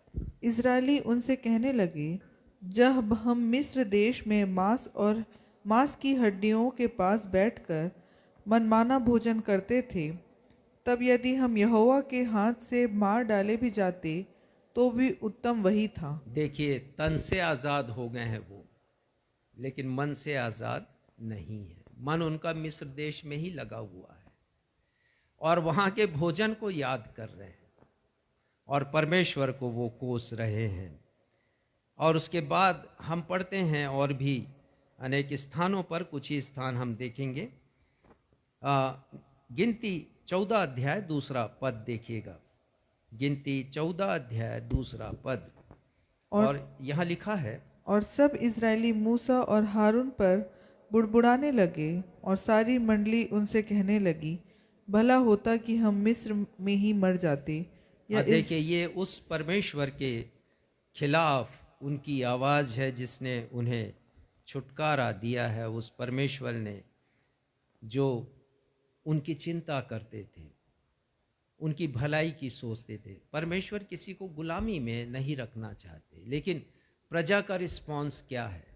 बहुत बार हम अपने मसीही जीवन में भी ऐसा ही आचरण करते हैं जैसा इजराइलियों ने किया था, और कहते हैं परमेश्वर ऐसा आपने क्यों होने दिया है। कभी सोचते नहीं कि परमेश्वर हमारे विश्वास को परखना चाहते हैं, जिसमें हमें खरा उतरना है। एक और पद देखिए, व्यवस्था विवरण 1 अध्याय 27वां पद। यहाँ लिखा है कि ये अपने तंबू में, अपने डेरे में बुड़बुड़ाने लगे और कहने लगे, यहोवा हमसे बैर रखते हैं, इस कारण मिस्र से हमें निकाल लाए हैं कि एमोरियों, जो कि शत्रु देश के लोग थे, उनके वश में करके हमारा सत्यानाश कर दे। बताइए, परमेश्वर के प्रति ऐसे विचार, और कह रहे हैं कि परमेश्वर हमसे बैर रखते हैं। जिसने उनके लिए भलाई की बात सोची, जिन्होंने सोचा कि वो गुलामी की दशा में ना रहे, वो परमेश्वर के प्रति ऐसे ख्यालात रख रहे हैं। परमेश्वर जो सर्वज्ञानी हैं, इजराइलियों के ऐसे व्यवहार से वाकिफ थे। ऐसा नहीं है कि परमेश्वर को पता नहीं था कि वो ऐसा आचरण करेंगे। इसलिए उन्होंने मिस्र देश की गुलामी से आज़ाद होने के बाद 50वें दिन, जिस दिन ये फसह का पर्व मनाया, वहाँ से 50वें दिन परमेश्वर पिता ने मूसा को बुलाया है सीने पर्वत पर, जिसका दूसरा नाम होरेब पर्वत है। उस पर्वत पर परमेश्वर पिता ने मूसा को बुलाया। मूसा 40 दिन और 40 रात उस पर्वत पर परमेश्वर के साथ साथ रहे, और परमेश्वर पिता ने वहाँ पर व्यवस्था दी है। समझिए, वो संविधान है। जैसे हमारे देश का संविधान, वैसा यहूदियों के लिए, इजराइलियों के लिए परमेश्वर पिता ने संविधान दिया, जिसे हम व्यवस्था कहते हैं, जो कॉन्स्टिट्यूशन है वहाँ का। और हिब्रू भाषा में उसे तोराह कहते हैं। तोराह का मतलब होता है शिक्षा, परमेश्वर के द्वारा दी गई शिक्षा उसमें है। उसका दूसरा मतलब है लॉ, कानून, नियम है उसमें परमेश्वर के, कि ये करना है और ये नहीं करना है।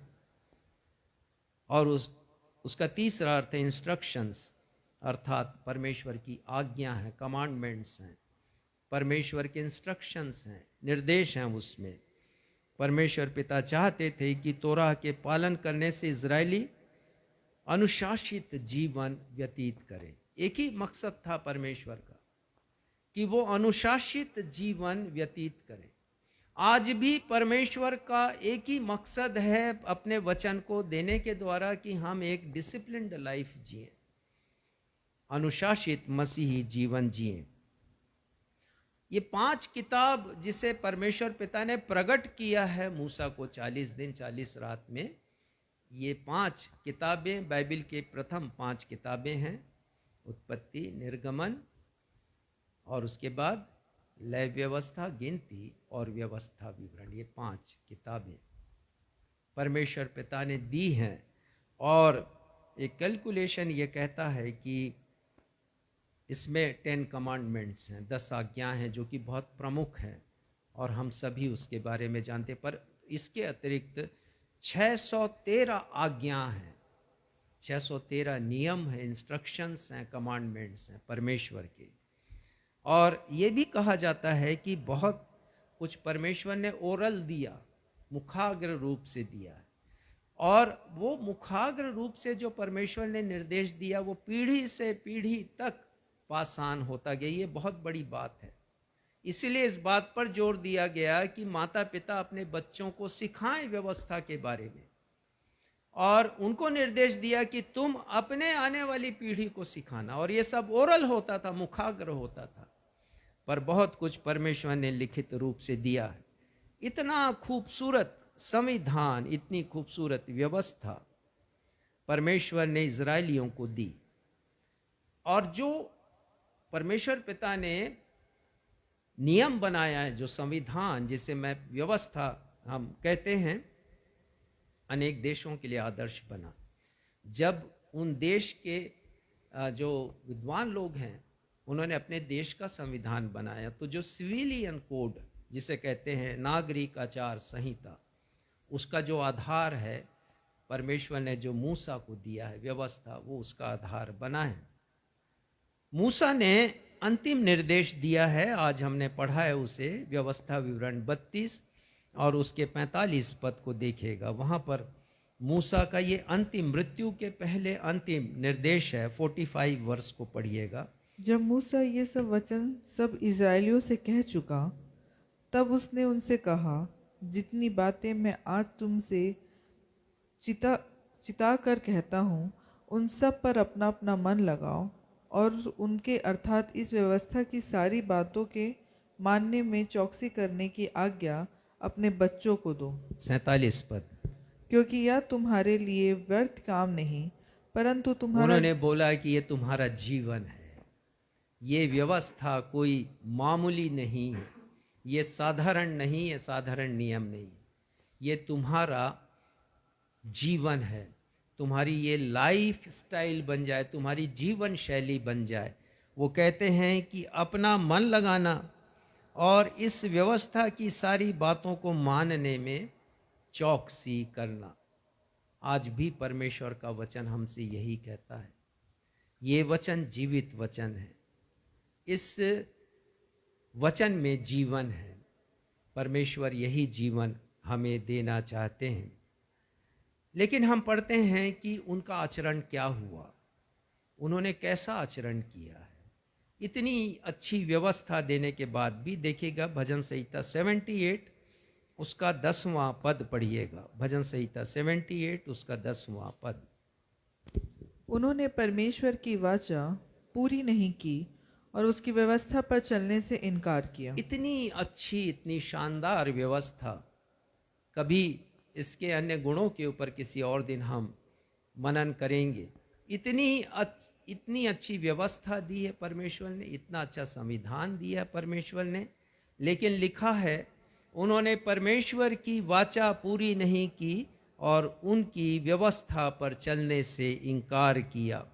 और यीशु मसीह ने भी कहा है, पढ़िएगा यूहन्ना 7वां अध्याय और 19वां पद।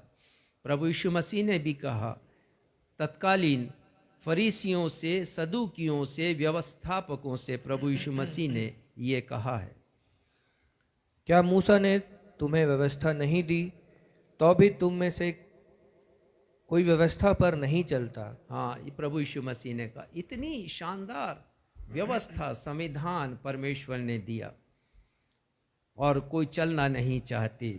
और इसलिए आज का जो उत्तरवादी पाठ है उसमें हमने पढ़ लिया भजन संहिता 119 और उसके 126वें पद में लिखा है, वह समय आया है कि यहोवा काम करे। एक ऐसा समय आया जब उनके ही लोगों ने व्यवस्था पर चलना छोड़ दिया। एक ऐसा समय आया तो परमेश्वर ने अपना काम किया है। दूसरी बात के अंतर्गत हम देखेंगे, पहली बात हमने देखा परमेश्वर किसी को गुलामी की अवस्था में देखना नहीं चाहते, गुलामी की दशा में। दूसरी बात, सच्ची आत्मिक आज़ादी परमेश्वर का वचन हमें प्रदान करता है। और ये परमेश्वर का वचन क्या है? प्रभु यीशु मसीह। यूहन्ना 1:1 में क्या लिखा है? आदि में वचन परमेश्वर के और वचन परमेश्वर। ये वचन प्रभु यीशु मसीह, और यही प्रभु यीशु मसीह सच्ची आत्मिक आज़ादी हमें प्रदान करते हैं। और भविष्यवाणी के रूप में भजन संहिता 119 के 126वें पद में लिखा है, वह समय आया कि यहोवा काम करे, क्योंकि लोगों ने तेरी व्यवस्था को तोड़ दिया। और समय आया है प्रभु यीशु मसीह के आगमन का। हम देखते हैं परमेश्वर पिता इस संसार के प्रत्येक मनुष्य को आज़ादी देना चाहते थे। इसीलिए संत पौलुस ने लिखा है, रोमियो 8वां अध्याय और 3रा पद पढ़िएगा, जिसे हमने प्रभु भोज के समय भी पढ़ा है। क्योंकि जो काम व्यवस्था शरीर के कारण दुर्बल होकर नहीं कर सकी। शरीर के कारण दुर्बल होकर नहीं करने का क्या मतलब है? मैंने न्यू लिविंग ट्रांसलेशन में देखा, because of our sinful nature, हमारे शरीर की पाप में दशा, उसके कारण व्यवस्था अपना काम नहीं कर सकी। तब परमेश्वर ने किया, और क्या किया है? अपने ही पुत्र को पाप में, शरीर की समानता में और पाप के लिए बलिदान होने के लिए भेजा है। प्रभु यीशु मसीह को उन्होंने भेजा है, जो प्रभु यीशु मसीह वचन है, जैसा हमने पढ़ लिया यूहन्ना 1:1 में। और पहले अध्याय के 14वें पद में हम पढ़ते हैं, वचन देहधारी हुआ, उसने मनुष्यों के बीच में डेरा किया अनुग्रह और सच्चाई के साथ। तो ये प्रभु यीशु मसीह स्वयं आ गए हैं, परमेश्वर ने उन्हें भेजा है। और वचन में लिखा है कि 2रा अध्याय 16वां पद गलातियों का, उसका 2रा हिस्सा, हम व्यवस्था के कामों से नहीं परंतु मसीह पर विश्वास करने से धर्मी ठहरते हैं। परमेश्वर ने कहा कि यदि हमें धर्मी ठहरना है, परमेश्वर के पास पहुंचना है, वो योग्यता प्राप्त करनी, धर्मी होने का मतलब यही है, वो योग्यता प्राप्त करना जो हमें परमेश्वर तक पहुंचा सके। ये मनुष्य की सबसे बड़ी आवश्यकता है कि परमेश्वर के पास पहुंचे। लेकिन कैसे पहुंचेगा? परमेश्वर पिता ने उपाय किया है, और उपाय ये है, परमेश्वर पिता ने जो किया है कि अपने पुत्र को इस संसार में भेजा, और हर मनुष्य के लिए उन्होंने ये ठहराया कि हम मसीह पर, प्रभु यीशु मसीह पर विश्वास करें। तो परमेश्वर पिता के व्यापक दृष्टिकोण को हम देखते हैं कि उन्होंने अपने पुत्र को इस संसार में भेजा है। तीसरी बात हम देखते हैं, प्रभु यीशु ने प्रेम के संविधान के द्वारा व्यवस्था को पूरी किया है। पूरी व्यवस्था को प्रभु यीशु मसीह ने प्रेम के संविधान के द्वारा पूरी किया है। पूरी व्यवस्था को प्रभु यीशु मसीह ने, अर्थात जो व्यवस्था परमेश्वर ने मूसा को दी, अब उसकी जरूरत नहीं रही, क्योंकि यीशु आ गए। और यीशु ने संविधान को इस प्रकार से व्यक्त किया। मत्ती 5:17 और 18 पद पढ़िएगा, क्या कहा है प्रभु यीशु मसीह ने? यहां लिखा हुआ है, यह न समझो कि मैं व्यवस्था या भविष्यद्वक्ताओं की पुस्तकों को लोप करने आया हूँ। लोप करने नहीं परंतु पूरा करने आया हूँ। क्योंकि मैं तुमसे सच कहता हूँ कि जब तक आकाश और पृथ्वी टल न जाए, तब तक व्यवस्था से एक मात्रा ये या प्रभु बिंदु यीशु भी मसीह ने कहा, मैं व्यवस्था को लोप करने नहीं, उसे मिटाने के लिए नहीं, परंतु उसे पूरा करने के लिए आया हूँ। तो कहाँ कमी थी व्यवस्था में जो यीशु ने पूरा किया है? उसे हम पढ़ते हैं यूहन्ना 13 उसके 34वें पद में, जहां प्रभु यीशु मसीह का संविधान हमें पढ़ने के लिए मिलता है। यूहन्ना 13:34 यहाँ लिखा है, मैं तुम्हें एक नई आज्ञा देता एक हूँ। नई आज्ञा, एक नई व्यवस्था है, एक नया संविधान है। और वो संविधान क्या है? कि एक दूसरे से प्रेम रखो, जैसा मैंने तुमसे प्रेम रखा है वैसा ही और तुम ये भी प्रेम एक का दूसरे से संविधान प्रेम है। रखो। ये कितना अच्छा संविधान है। सारी व्यवस्था को यदि एक बात में हमें पूरा करना है तो वो प्रेम है। और आज का सुसमाचार का पाठ मत्ती 22 में हमने पढ़ा कि वहाँ पर एक व्यवस्थापक प्रभु यीशु मसीह से पूछते हैं, लिखा है एक व्यवस्थापक प्रभु यीशु मसीह को परखना चाहते थे और उन्होंने पूछा है, व्यवस्थापक ने, सबसे बड़ी सबसे अहम आज्ञा क्या है? और प्रभु यीशु मसीह का जवाब देखिए, 37वां पद पढ़िएगा, 37 मत्ती 22 का 37वां पद। उसने उससे कहा, तू परमेश्वर अपने प्रभु से अपने सारे मन और अपने सारे प्राण और अपनी सारी बुद्धि के साथ प्रेम रख। ये प्रभु यीशु मसीह ने कहा, अपने परमेश्वर से अपने सारे मन, अपने सारे प्राण, अपनी सारी बुद्धि। एक शब्द छूट गया जिसका उल्लेख मरकुस और लूका करते हैं, अपनी सारी शक्ति से, अपने सारे मन, अपने सारे प्राण, अपनी सारी बुद्धि और अपनी सारी शक्ति से प्रेम रख। ये प्रेम का संविधान है जो प्रभु यीशु मसीह ने दिया है। और आत्मिक आजादी तब हमारी पूरी होती जब हम इस प्रेम के संविधान को मानते हैं।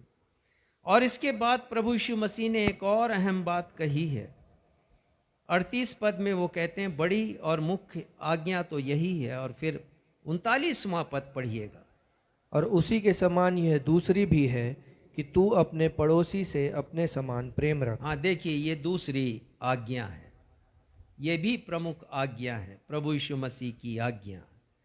और आज हमने गीत भी गाया, और गीत ये है कि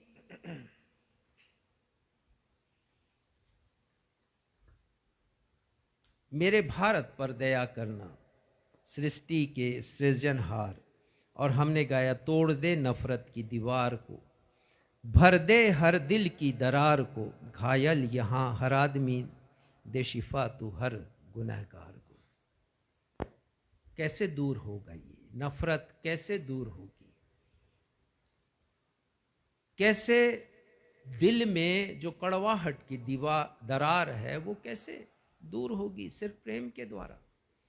प्रभु यीशु मसीह ने कहा, अपने पड़ोसी से अपने समान प्रेम रखो। यह भी एक प्रमुख आज्ञा है। और पड़ोसी कौन है? जिसे हम जानते हैं केवल वो, या पड़ोस में रहता केवल वो? नहीं, जिसे हम नहीं भी जानते हैं, जिससे कभी मुलाकात नहीं हुई, लेकिन यदि कुछ है कड़वाहट हमारे मन में, प्रेम से हम उसे भर दें। जो नफरत है, जो दूरियां हैं एक दिल से दूसरे दिल की, उसे हम दूर कर दें। कितनी अच्छी ये शिक्षा प्रभु यीशु मसीह की है। ये प्रेम का संविधान है। और इसके आगे 40वां पद पढ़िएगा, यही दो आज्ञाएं सारी व्यवस्था और भविष्यवक्ताओं का आधार है। प्रभु यीशु मसीह कहते हैं, ये दो आज्ञा आधार है सारी व्यवस्था का। वो व्यवस्था जो परमेश्वर ने मूसा को दी, जिससे इजराइलियों ने और यहूदियों ने नकार दिया, परमेश्वर पिता ने प्रभु यीशु मसीह को भेजा अपने इस प्रेम के संविधान को पूरा करने के लिए। और इस प्रेम के संविधान के द्वारा मुझे और आपको सच्ची आत्मिक आज़ादी मिलती है। और कैसे आज़ादी मिलती? संत पौलुस ने 5 बातें कही हैं। आज का एक और पाठ जो इफिसियों की किताब से हमने पढ़ा है, इफिसियों की पत्री से, उसका 2 अध्याय 4 पद को पढ़िएगा, इफिसियों 2:4। परंतु परमेश्वर ने जो दया का धनी है, अपने उस बड़े प्रेम के कारण जिससे उसने हमसे प्रेम किया। ये प्रेम है परमेश्वर का। तो उस संविधान को परमेश्वर ने प्रेम के द्वारा प्रकट किया। कौन सा प्रेम? महान प्रेम, बड़ा प्रेम आया है, लेकिन ये महान प्रेम है परमेश्वर का, जिससे उन्होंने हमसे प्रेम किया। जैसा प्रेम उन्होंने इजरायलियों से किया था, उनके दुख दर्द को उन्होंने देखा था, पुकार को सुना था, चित्त लगाया था, वैसे ही परमेश्वर ने हम पर भी चित्त लगाया, हमें देखा है, हमारी आवाज़ को उन्होंने सुना है। और फिर हम देखते हैं कि कैसे परमेश्वर पिता ने हमें वो 5 बातें हमसे वो किया है। परमेश्वर पिता ने पद 1, 2, 3 हमसे कहता है कि हम तो शैतान के दासत्व में थे, उसके गुलाम थे। जैसा एक गीत हमने गाया, यीशु ने मुझे छुड़ाया है पापों के जाल से, यीशु ने हमें बचाया शैतान के जाल से। हम भी, हमारी दशा वही थी, हम अपने पापों और अपराधों में मरे हुए थे, मृतक समान थे, लेकिन प्रभु यीशु मसीह ने जिलाया है। और उसके बाद हम पढ़ते हैं 5वां पद, उसका प्रथम हिस्सा पढ़िएगा। जब हम अपराधों के कारण मरे हुए थे तो हमें मसीह के साथ ये जिलाया। पहली बात है। ये जो प्रेम का संविधान है, उसने क्या काम किया? हमें जिलाया है।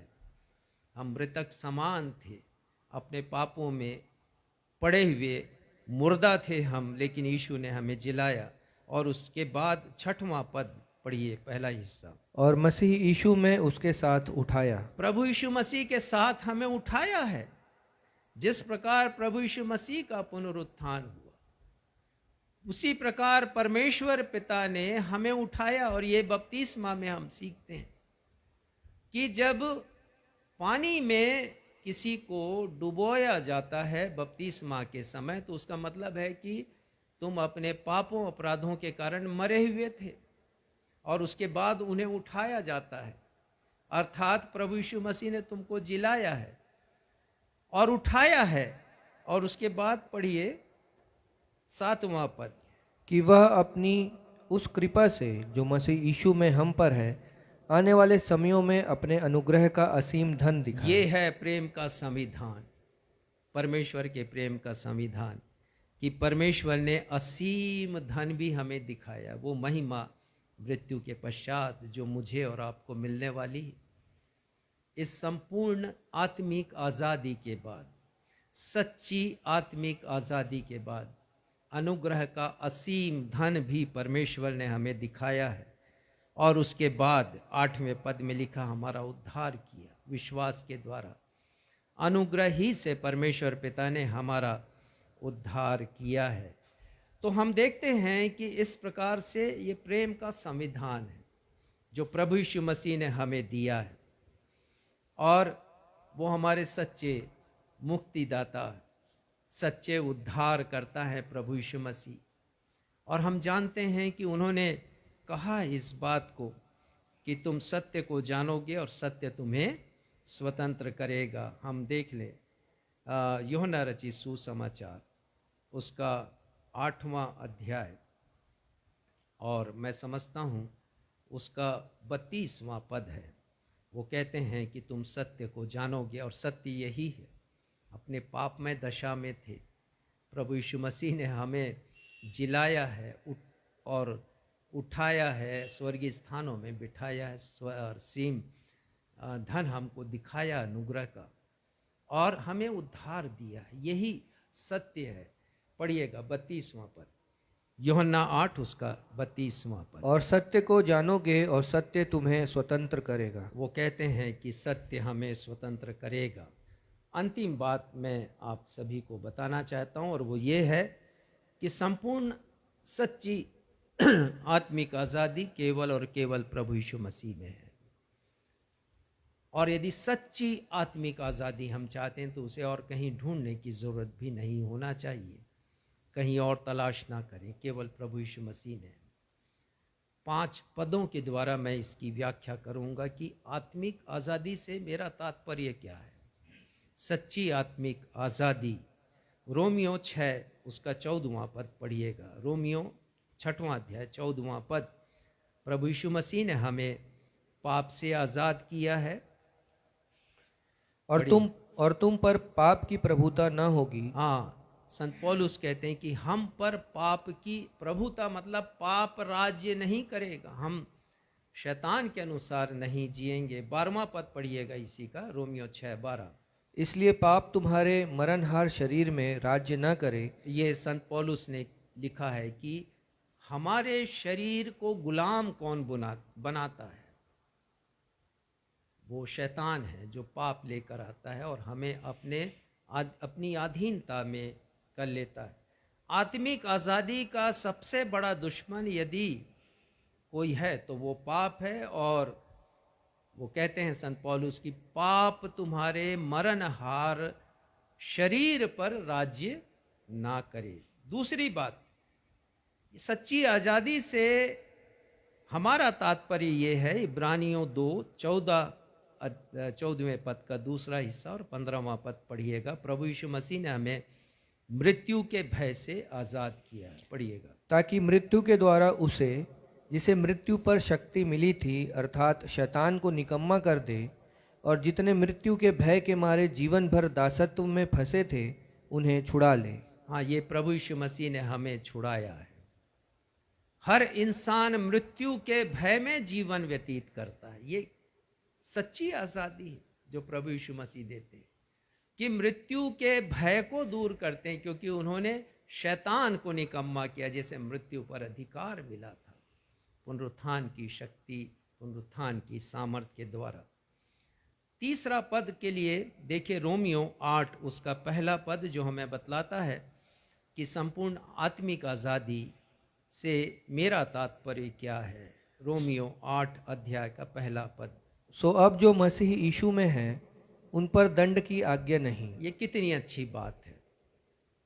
मसीह यीशु में जो हैं, जो मसीह में अपने जीवन को व्यतीत करते हैं, जिन्होंने सच्ची आत्मिक आज़ादी पाई है, उन पर अब दंड की आज्ञा नहीं होगी।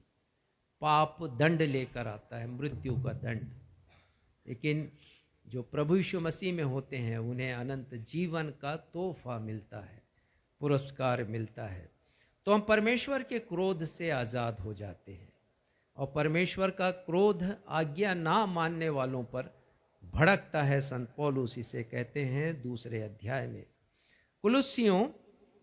गलातियों 4 अध्याय और 7वां पद निकालिए। ये सच्ची आज़ादी है जो प्रभु यीशु मसीह हमें देते हैं। गलातियों 4 अध्याय 7वां पद। इसलिए तू अब दास नहीं परंतु पुत्र है, और जब पुत्र हुआ तो परमेश्वर के द्वारा वारिस भी हुआ। देखिए कितना बड़ा तोहफा है जो परमेश्वर हमें दे रहे हैं, अपना पुत्र बना लेते हैं। बताइए हमारी कैटेगरी क्या थी, हमारी श्रेणी क्या थी? हम तो गुलाम थे शैतान के, लेकिन प्रभु यीशु मसीह ने छुड़ाया है हमें और अपनी संतान बना लिया, अपना पुत्र बना लिया। और वो लिख रहे हैं संत पौलुस कि यदि पुत्र बनाया है तो वारिस भी बना दिया, वसीयत लिख दिया हमारे लिए प्रभु यीशु मसीह ने। ये कितना बड़ा उपकार प्रभु यीशु मसीह ने हम पर किया है। और अंतिम बात मैं बताऊंगा, कुलुस्सियों 1 अध्याय 13वां पद। प्रभु यीशु मसीह ने क्या किया है? ये सच्ची आज़ादी है, आत्मिक आज़ादी, जो मैं कह रहा हूँ आपसे बार बार, जो प्रभु यीशु मसीह का संविधान हमें प्रदान करता है। पढ़िएगा। उसी ने हमें अंधकार के वश से छुड़ाकर अपने प्रिय पुत्र के राज्य में प्रवेश कराया।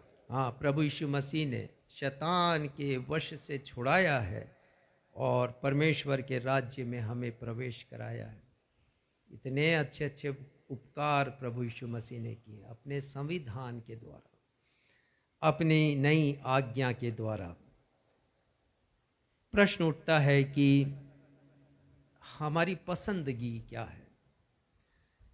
ये जो आत्मिक आज़ादी है, it is a matter of choice.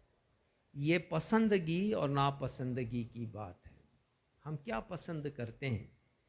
प्रभु यीशु मसीह ने दृष्टांत कहा है, बहुत कम शब्द हैं उस दृष्टांत में, लेकिन अर्थ से भरा हुआ। वो बतलाते हैं एक फाटक के बारे में, 2 फाटक के बारे में। एक फाटक सकरा है, दूसरा चौड़ा फाटक है।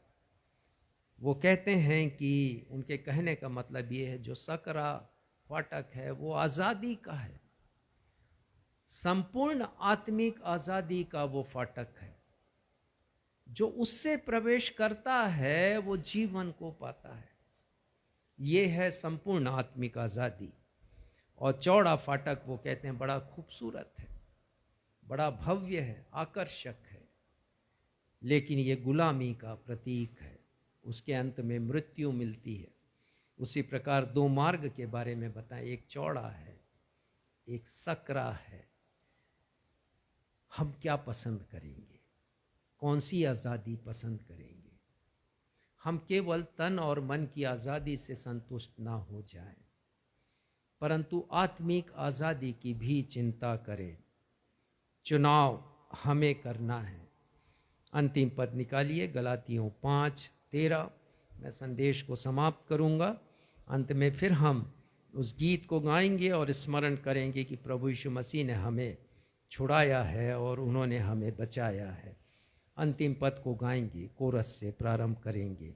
पढ़िएगा गलातियों 5 उसका 13वां पद। हे भाइयों, तुम स्वतंत्र होने के लिए बुलाए गए हो, परंतु ऐसा न हो कि यह स्वतंत्रता शारीरिक कामों के लिए अवसर बने, वरन प्रेम से एक दूसरे के दास बने। देखिए, संत पौलुस कहते हैं कि हाँ, मैं और आप स्वतंत्र होने के लिए बुलाए गए हैं। कौन सी स्वतंत्रता? आत्मिक स्वतंत्रता। क्योंकि इसके बाद वो चर्चा करते हैं शरीर के काम और उसके बाद आत्मा का फल, 9 फल।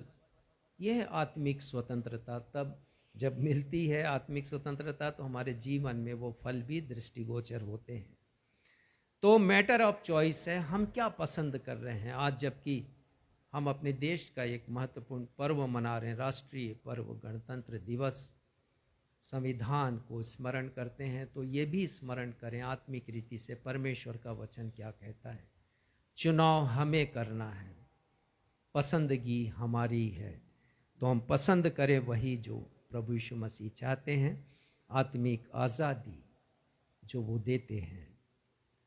तो आइए हम फिर से गाएं इस गीत को। यीशु ने हमें छुड़ाया है पापों के जाल से, यहाँ से। और अंतिम पद गाएंगे, शालोम, शांति और सलाम, ये यीशु ही लेकर आते हैं हमारे जीवन में। खड़े हो जाएं अपने स्थानों पर, हम सब मिलकर इसे गाएंगे।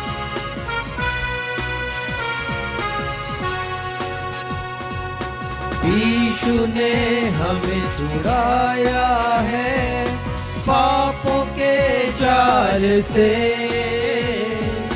यीशु ने हमें बचाया है शैतान की जाल से।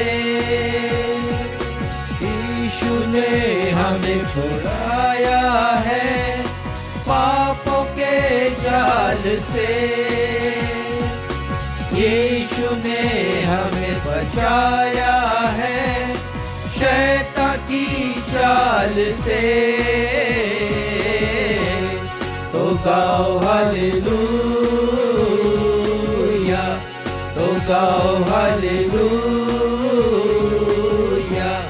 तो गाओ हालेलुया,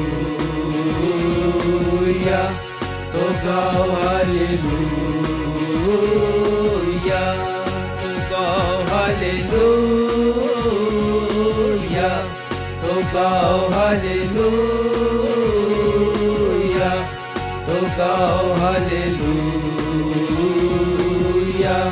तो गाओ हालेलुया।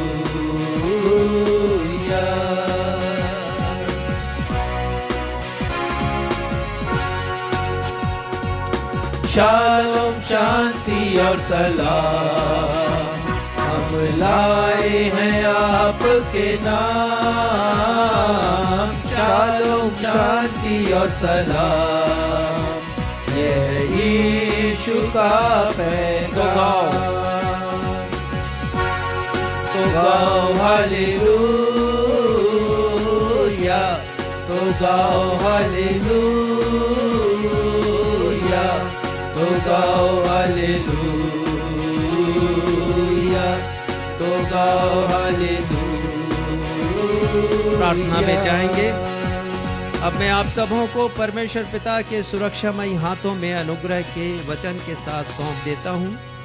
ये वचन आपके आत्मिक जीवन की उन्नति कर परमेश्वर पिता के चुने हुए लोगों के साथ उत्तराधिकार पाने में सहभागी बना सकता है। उसी अद्वैत परमेश्वर पिता का प्रेम, उद्धारकर्ता प्रभु यीशु मसीह का अनुग्रह और शांतिदायक पवित्र आत्मा की सहभागिता आप सभी प्रियजनों के साथ युगानुयुग होती रहे। हम सब कहें आमीन। जय मसीह।